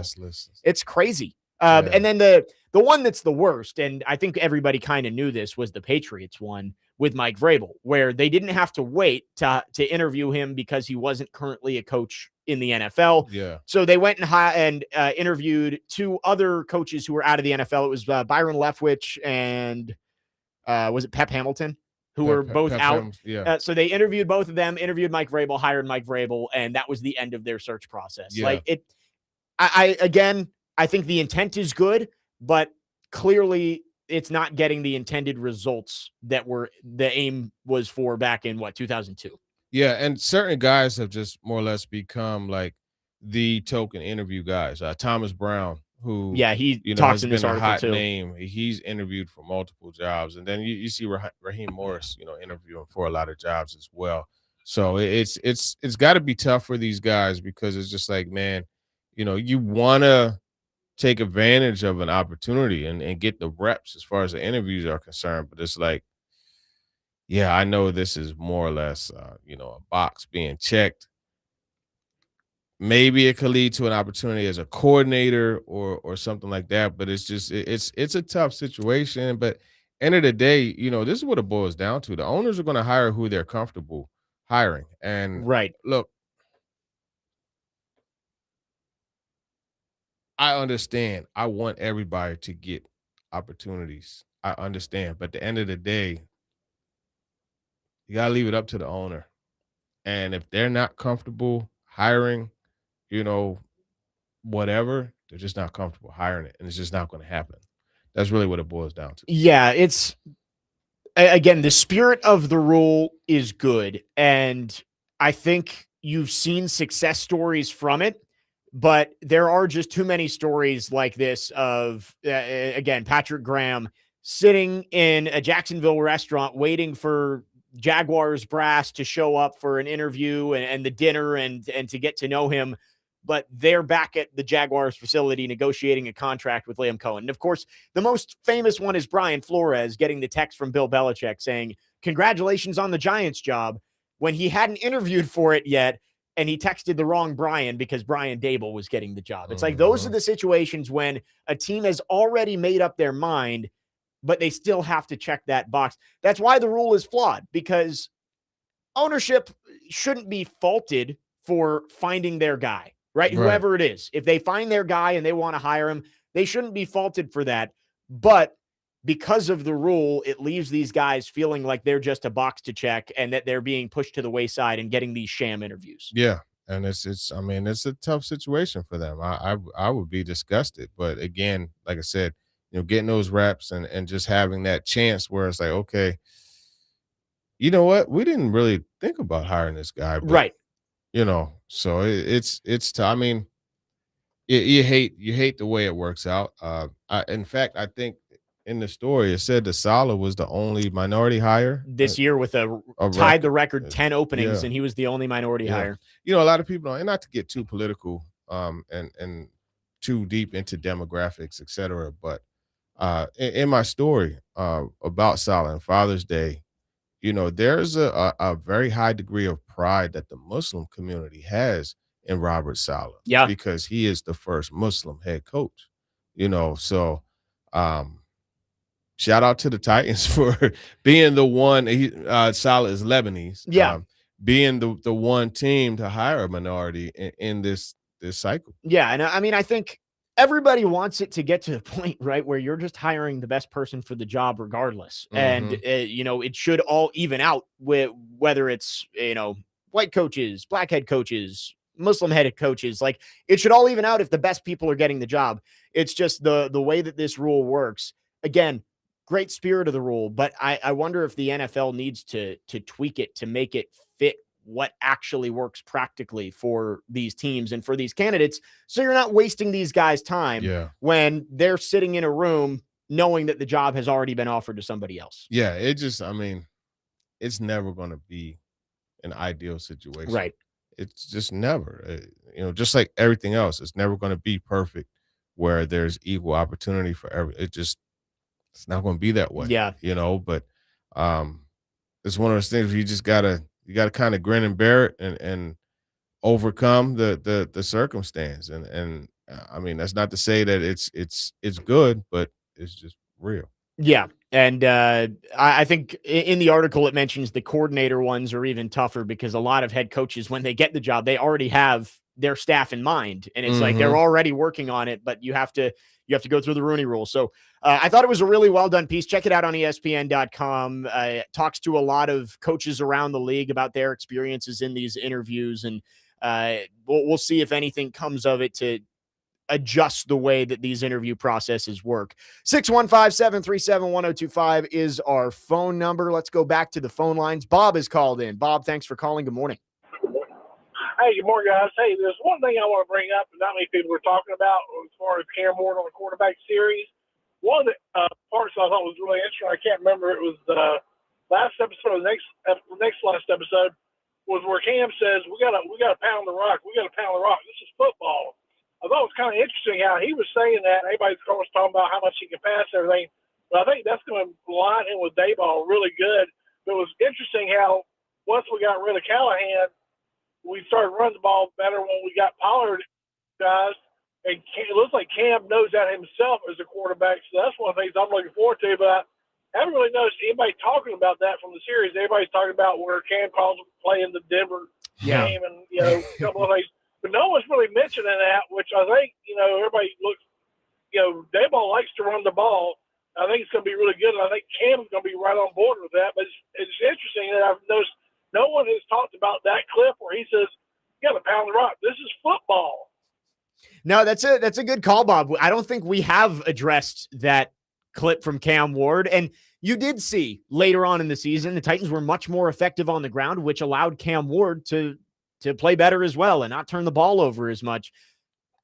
Correct me if I'm wrong, TD. I think the big word when Mike McCoy took over was just simplify, right? Yeah. Like they just made things easier on the offensive line, made things easier on Cam Ward, Tony Pollard, and that led to more success down the stretch. Yeah, that was, and they did incorporate more of the run game into that, and that's important, right? And Cam's not stupid. He knows that one of the quarterback's best friends is a strong running game. Right. So Robert Saleh understands that, right? And so I think that was right on brand for him to say that. Yeah, you can't throw the ball 60 times a game. You gotta have the run game, and the run game opened up more opportunities down the field for Cam Ward as the season went along. 615-737-1025 is our phone number. You can text or call. Our phone line's driven by WilsonCountyHyundai.com.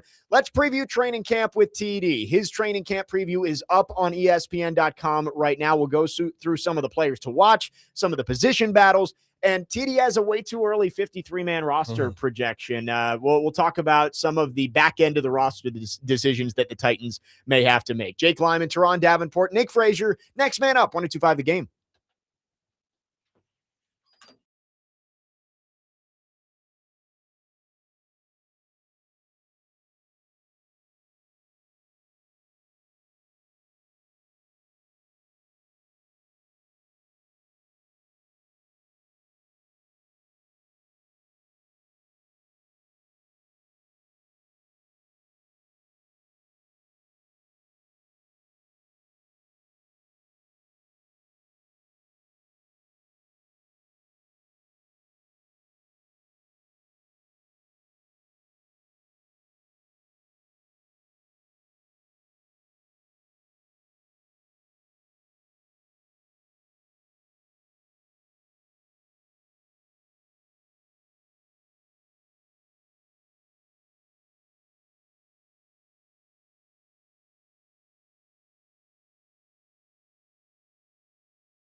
I was on top. Next man up, 102.5 The Game. Jake Lyman, Turron, Davenport, Nick Frazier.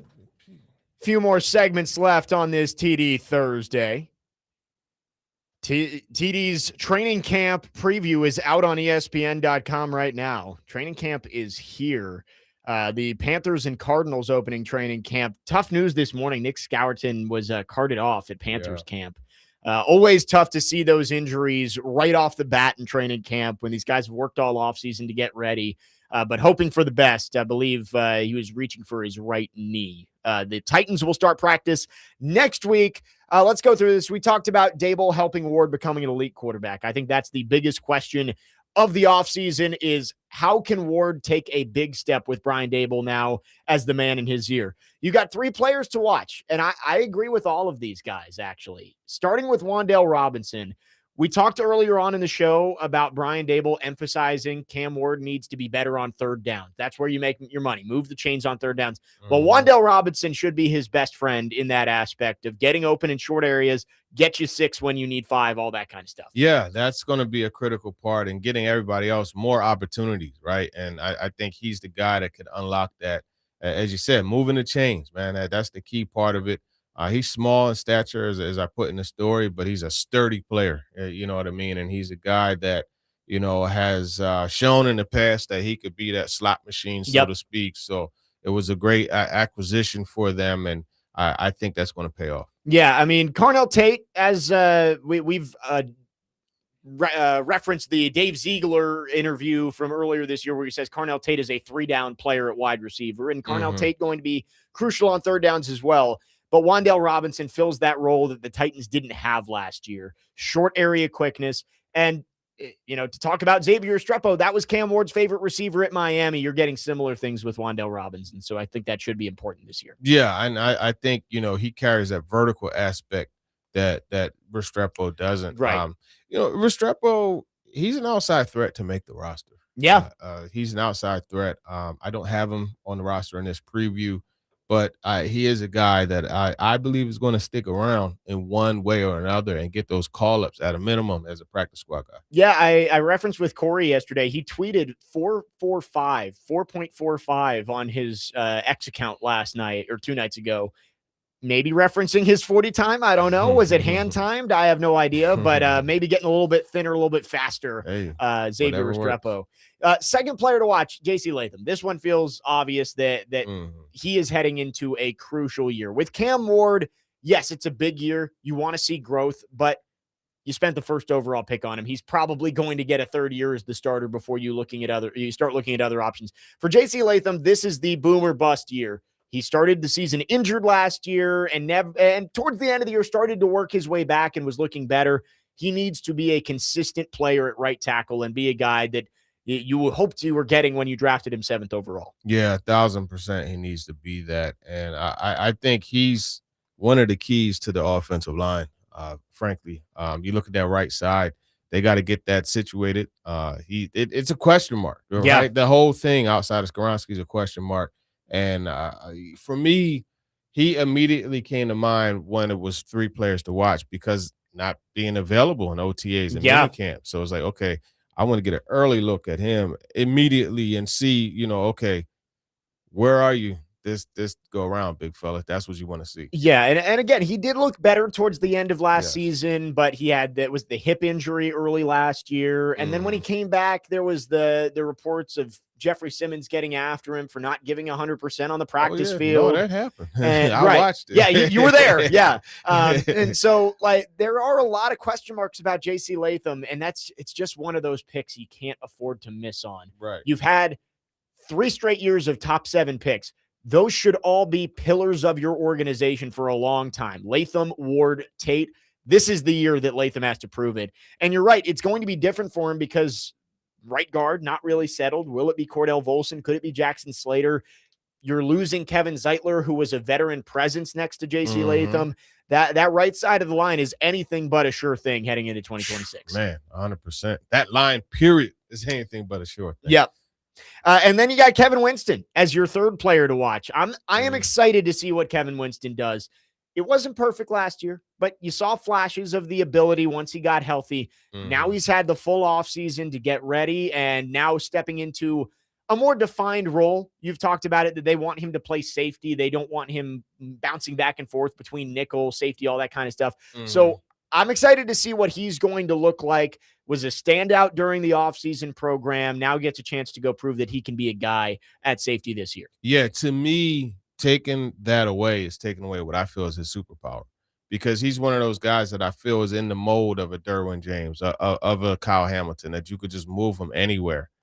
The coverage part of it just has to get better. Yep. And that's where he needs to make that improvement. It didn't take long, by the way. Kevin Winston as Isaiah Wilson is no longer on the Titans roster. Good. They were able to fix that. They got it fixed. They got it fixed. If you missed it earlier on, Nick Suss posted on Twitter that Isaiah Wilson had appeared back on the Titans roster with Kevin Winston as his profile picture. He is gone now. Looking at this 53-man roster position projection that you have Will Levis on the roster. That one, I struggle to believe they're going to carry 3 quarterbacks. Yeah. I think he probably ends up being traded at the end of training camp, but I just don't know if there's going to be a spot for him on this roster, given that Mitch Trubisky, you signed him, you're giving him $5 million a year to be your backup quarterback. Yeah, I think he probably does end up being traded. That's the luxury I think you have of having a way too early one, and then right when you get to the end. Yeah. I just did that just according to what we're looking at right now. But I do think he's going to be traded. There is an adjustment too. It has Tony Adams listed twice somehow. I don't know what happened there. Kendall Brooks is supposed to be the fourth safety. Gotcha. And when I'm looking through it, though, it is funny. I say I don't think Will Levis makes the team, but I also don't know who's not on here that I would say should be on here. And I get it. You're getting to the end of a 53-man roster. It's not like these are superstars, but I'm also looking and saying you've got 4 running backs on the roster. You have Singleton and Khalil Mullings making it. You have Jaron Kanik making it, keeping 4 tight ends. You got 10 offensive linemen, 10 defensive linemen. I'm trying to think of anybody who would kind of be on the bubble that maybe could take that spot from Will Levis. Like maybe you keep a 7th wide receiver, but that's a lot. A 7th receiver is a possibility. I think, another defensive lineman, like you could mix in another guy there. Because Sala, the way he rotates it, you can never have too much depth there. Yeah. Another one that I kind of bounced back and forth was Dorian Mosey. Yeah, linebacker. I know, he was a special teams guy they used a lot. So that is an option. You could also, you could put in Parker's not here, so we'll do it. Keydrane Callaghan. There you go. Put his guy in there too. I don't believe I had him on the roster. I had 4 cornerbacks. Yeah, 4 corners in Marcus Harris, Flott, Taylor. Actually 5. Flott, Taylor, Harris, Josh Williams, and Michael Robinson. So you could mix in, that. But I think. I like the projection that you have. Yeah, I think Mousy might be the one that I would put in there, if Levis is not. Yeah, I guess it just depends on what your special teams look like. Yeah. You've got special teamers. I think Kanik is going to be a special teamer at tight end. Bryce Oliver you have making the roster. So that's going to be one of your gunners. So it might come down to, do you think Levis is worth keeping on the roster? Honestly, it probably comes down to, are you getting a good enough offer for Levis to move off of him? That's really what it boils down to. Are you getting a good offer? To me, a good offer is a 4th round pick. That's a really take good that in offer, a heartbeat. You know what I mean? But I think it's going to settle more in like a 5th or 6th, if that. And honestly, maybe a pick swap. Like that's the way all of these trades have been trending. Like, I don't think it'll be one of the super low ones where we give you Levis in a 7th and you give us your 6th, but maybe a 5th up to a 4th. Like, I think that would be that's probably about a 6th round value. I think that could help the Titans, and you get a little bit closer to the top 100 there too. Agreed. 615-737-1025 is the phone number. TD with us for a couple more segments. Turron's appearances always presented by Bart Durham Injury Law. If you got anything for TD, we'll get to it in the last 30 minutes. Got much more to get to as well. Jake Lyman, Turron Davenport, Nick Frazier, next man up. 1-2-5, the game.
Next man up, Niggas 102.5 jamming. The Game.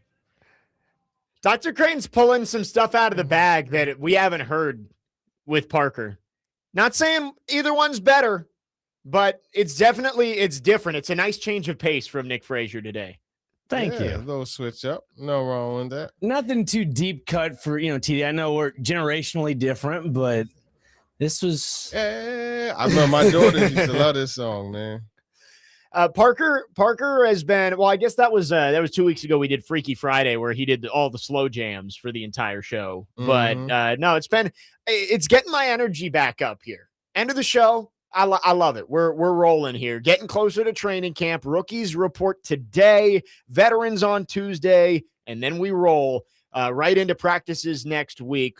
We're going through the Titans training camp preview from TD on ESPN.com. Make sure you check it out. Quickly back on the 53-man roster projection.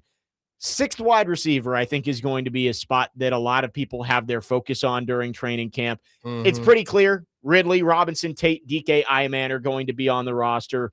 Bryce Oliver, KJ Osborne, Xavier Restrepo. Where do you kind of view that battle working out throughout training camp? Is it all about special teams, or could somebody with their play through the preseason end up working their way into that last spot? I think a big part of that is going to be special teams, but it just so happens that the guy who has the most inside track special teams wise has been a pretty productive receiver in the preseason, and that's Bryce Oliver. So he could definitely shore things up on both sides, right? As far as his play and his special teams. However, that KJ Osborne presence and how he was working in place of Ridley when Ridley wasn't out there, I think that is a big one to watch and something to think about. And of course, you have the Xavier Restrepo factor. You look at this roster. I know they said Carnell Tate, has the short area quickness, et cetera, but they don't have a true dedicated slot receiver outside of Wan'Dale Robinson. Right. So would that warrant keeping a Xavier Restrepo on the roster? Not to me, but you never know how they're going to, go ahead and have these chips fall out. Right. And it's nice to be talking about these types of players as your wide receivers 6, 7, and 8, and not wide receivers 3, 4, and 5, which has been the case over the past few years. So that's definitely an area to focus on for training camp. I heard you with Robbie and Joe last week on your call-in on Friday, and they asked you about who's a player that maybe isn't getting talked about that we're going to be talking about in training camp. And you said Tajay Spears. Yeah. Why do you believe that Spears will make the jump this year? And honestly, the biggest question might be, why do you think Tajay Spears stays healthy this year and can actually be on the field? Yeah. Well, if he's healthy, we'll preface it with that. Yeah. So I hopefully for his sake, he's able to do that. It's been tough. I think with Spears, like, he's one of those players that when you're watching him at camp, they makes plays. Like, it's dynamic, exciting. Yeah. And then the fact that he runs everything into the end zone. So it does kind of, like, I don't want to say jade, but like, oh wow, look at that, man. Like, he's putting effort in. Oh, he looked good. Oh, shifty. Oh, that's nice. I think he's one of those players that will stand out. I like Tony Pollard, and he is your reliable guy who you give the ball to, and he's going to average 4.5 yards a carry. Like, he's been right around there for the past few years. He gets you to 1,000 yards. Yeah. Is he the Chevy Corsica? Is that what you call him? That's Pollard. Yeah, the Chevy Corsica. Yeah, there you go. Yeah. Not the Honda Accord, NWI, now up there in Indianapolis. Yeah. But like Tajay Spears, I think could be an X factor if he stays healthy. He's got the burst. He's got the ability to make people miss in the open field. I don't think he's going to take some massive leap, but I do think that's a weapon that the Titans have been missing for the past few years with him not being healthy and not being consistent. This is a contract year for him. He's got to make the jump. Yeah. And I think it has to happen this year, or otherwise the Titans will be either looking at a guy like Nick Singleton or looking to upgrade that room in free agency next year. No doubt about it. It's going to be something to watch, man. That whole core. And I'm looking forward to seeing Nicholas Singleton, what he brings to the table once he's healthy. Obviously, you have Khalil Mullins, who, he looked actually a little bit more swift and quick. Yeah. He had a couple cutbacks during minicamp. I'm like, oh, okay, Yeah. this is something to watch. So that running back group, you got Chestnut, who has been a preseason performer as well. I'm also excited to see the new cornerbacks in action. I know they were out there a little bit during mini camp, but during training camp, Cordell Flott, Alontae Taylor, we had this conversation last week of I'm a little worried that it's going to be a Snead and a Wouzier situation where you go out, you get these veteran guys and feel like you figured cornerback out, and they just weren't quite as good. They weren't quite as consistent as you hoped they would be. I really like both players in Taylor and Flott, but it's not like, and it's funny because like Snead was viewed as an elite cornerback when he came in here. These guys aren't viewed as elite cornerbacks.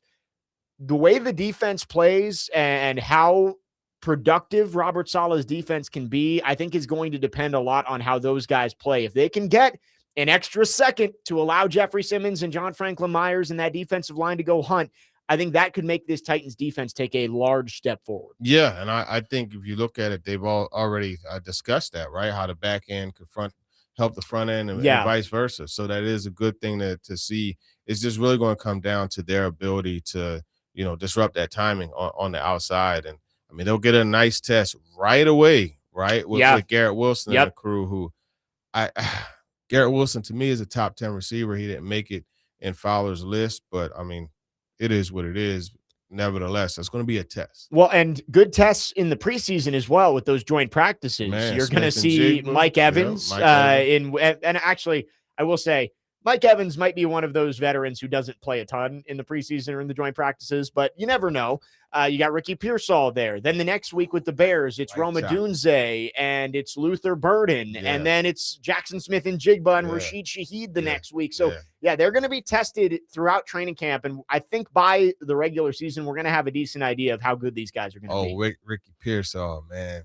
I love his routes. Boy. Yeah. He's real saucy with them. So hopefully, he'll be healthy. You know what I mean? He's had some issues there. And they've also, I always forget, they've got Stribling, the Ole Miss rookie that they drafted 33rd overall, which was a surprise, but a guy that I think they're pretty high on too. So those cornerbacks will be tested. I can't believe how close we are, TD. Like, not just to training camp, which we've been counting down the days to, but we're 2.5 weeks away from the first joint practice in Santa Clara.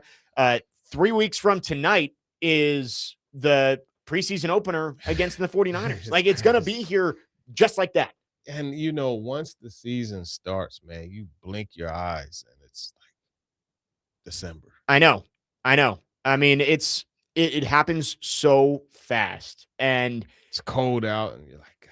Right. And we count down the days of the off season wanting to get back to football. And you're right. It's like, it's going to be January and we're going to be back to draft talk before we know it. 6652 says X Factor with one ACL. You're funny. Maybe the new Madden game will have a cheat code where Spears can get his second ACL. I feel like that. Who said he was an X Factor? I did. I said he can be an X Factor. But what does not having his second ACL have anything to do with that? Like, that, I thought that was an overblown storyline. Guess what? Not having an ACL means he can't tear an ACL in that knee. And it also means, right, like, he's not going to be a long-term solution. I think that when they drafted him, everybody said his longevity isn't going to be great because of the not having an ACL in the one knee. But that doesn't mean he can't be a dynamic player if he stays healthy this year. I think he could be a dynamic player. 615-737-1025 is the phone number. We've got one more segment with TD. Get your final thoughts in on our phone and text line, driven by WilsonCountyHyundai.com. We'll wrap up the show after this. Jake Lyman, Turron, Davenport, Nick Frazier, next man up, 102.5 The Game.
Nick Frazier knows what he's doing back there.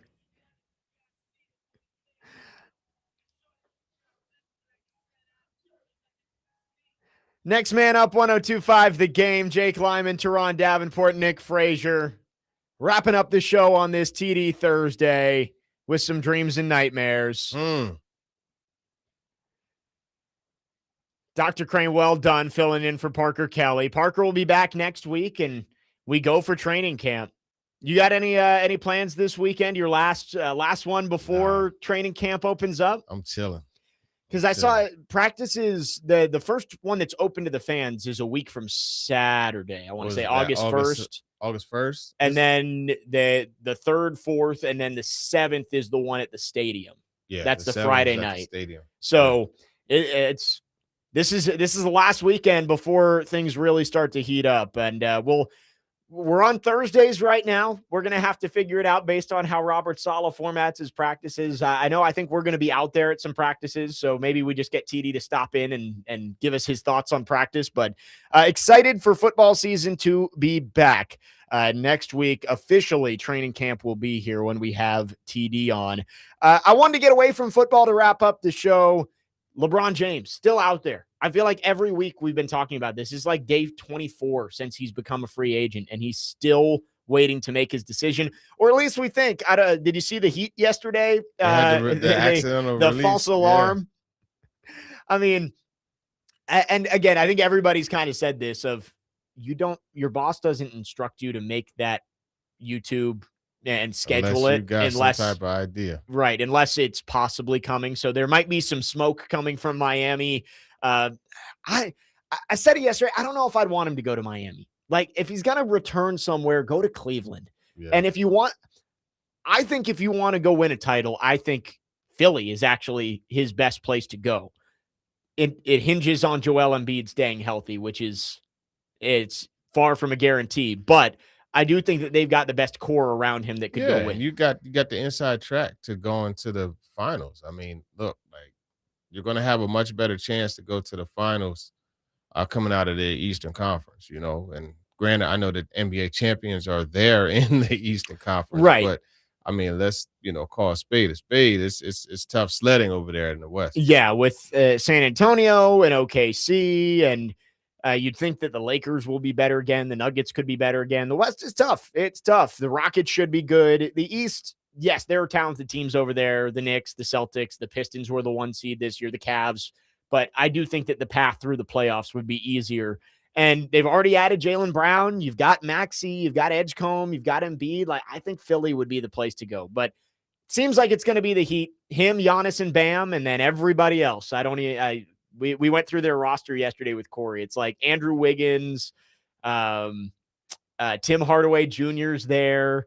And I think that's the extent of the names that I recognize on that roster. Yeah. Yeah, no, we know where he needs to go. But Cleveland gives him a good shot too.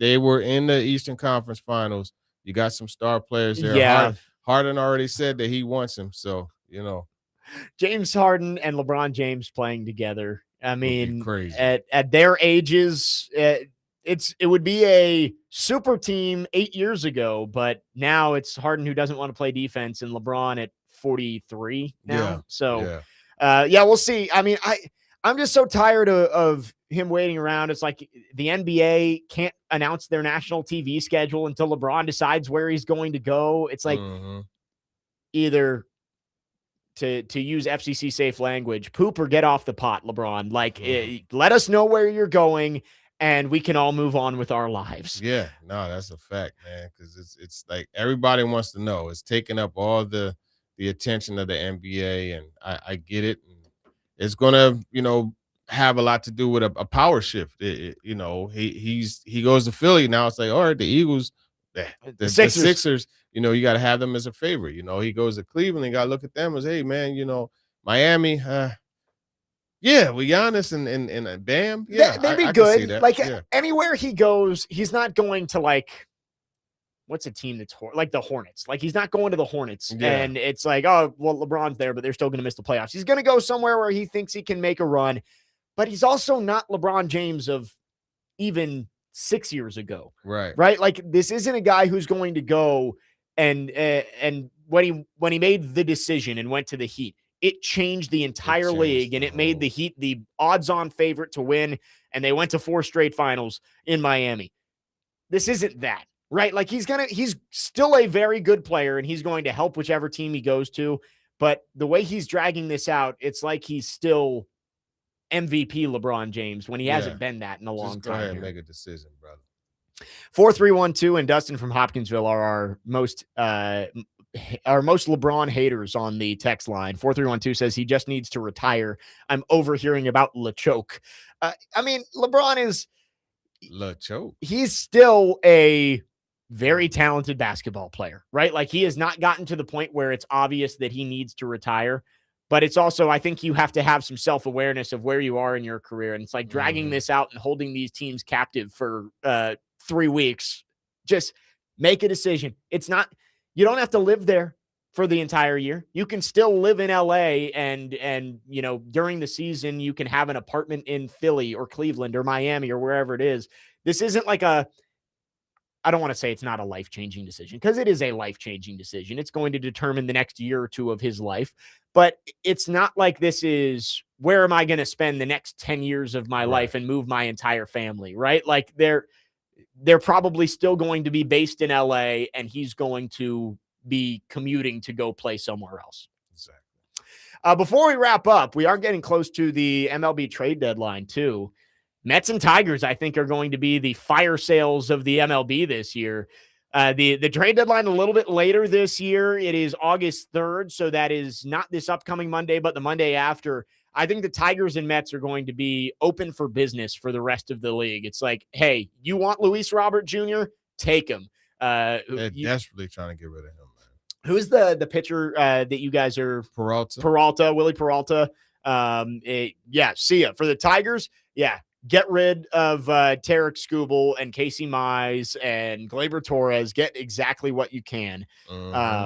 I'm ready for the Skubal saga to be over. I don't know if you saw that there was an article yesterday where Skubal said in January he knew there was something wrong with his elbow, but he withheld it because he didn't want to lose his arbitration case against the Tigers.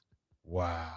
And it's like, if you had gotten that figured out in the offseason and gotten the same procedure, maybe the Tigers don't go 6-20 in May or whatever it was. Like I'm over the Tarek Skubal experience. Appreciate him for everything he did. He has been one of the most fun Tigers to watch since the years with Miggy and Verlander and all those guys.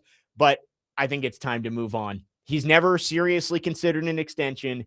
He hurt the team with that decision earlier this year. Go get what you can at the deadline and let him go somewhere else. Yeah, he burned away the right to be able to like, hey, we're going to give you the benefit of the doubt. Right. I trade you too. Now it's like, hey, man, highest bidder. I'll send you to the Brewers. Hey, the Brewers are the best team in baseball right now, or close to it. I'm just saying, who wants to play in Milwaukee? You know what I mean?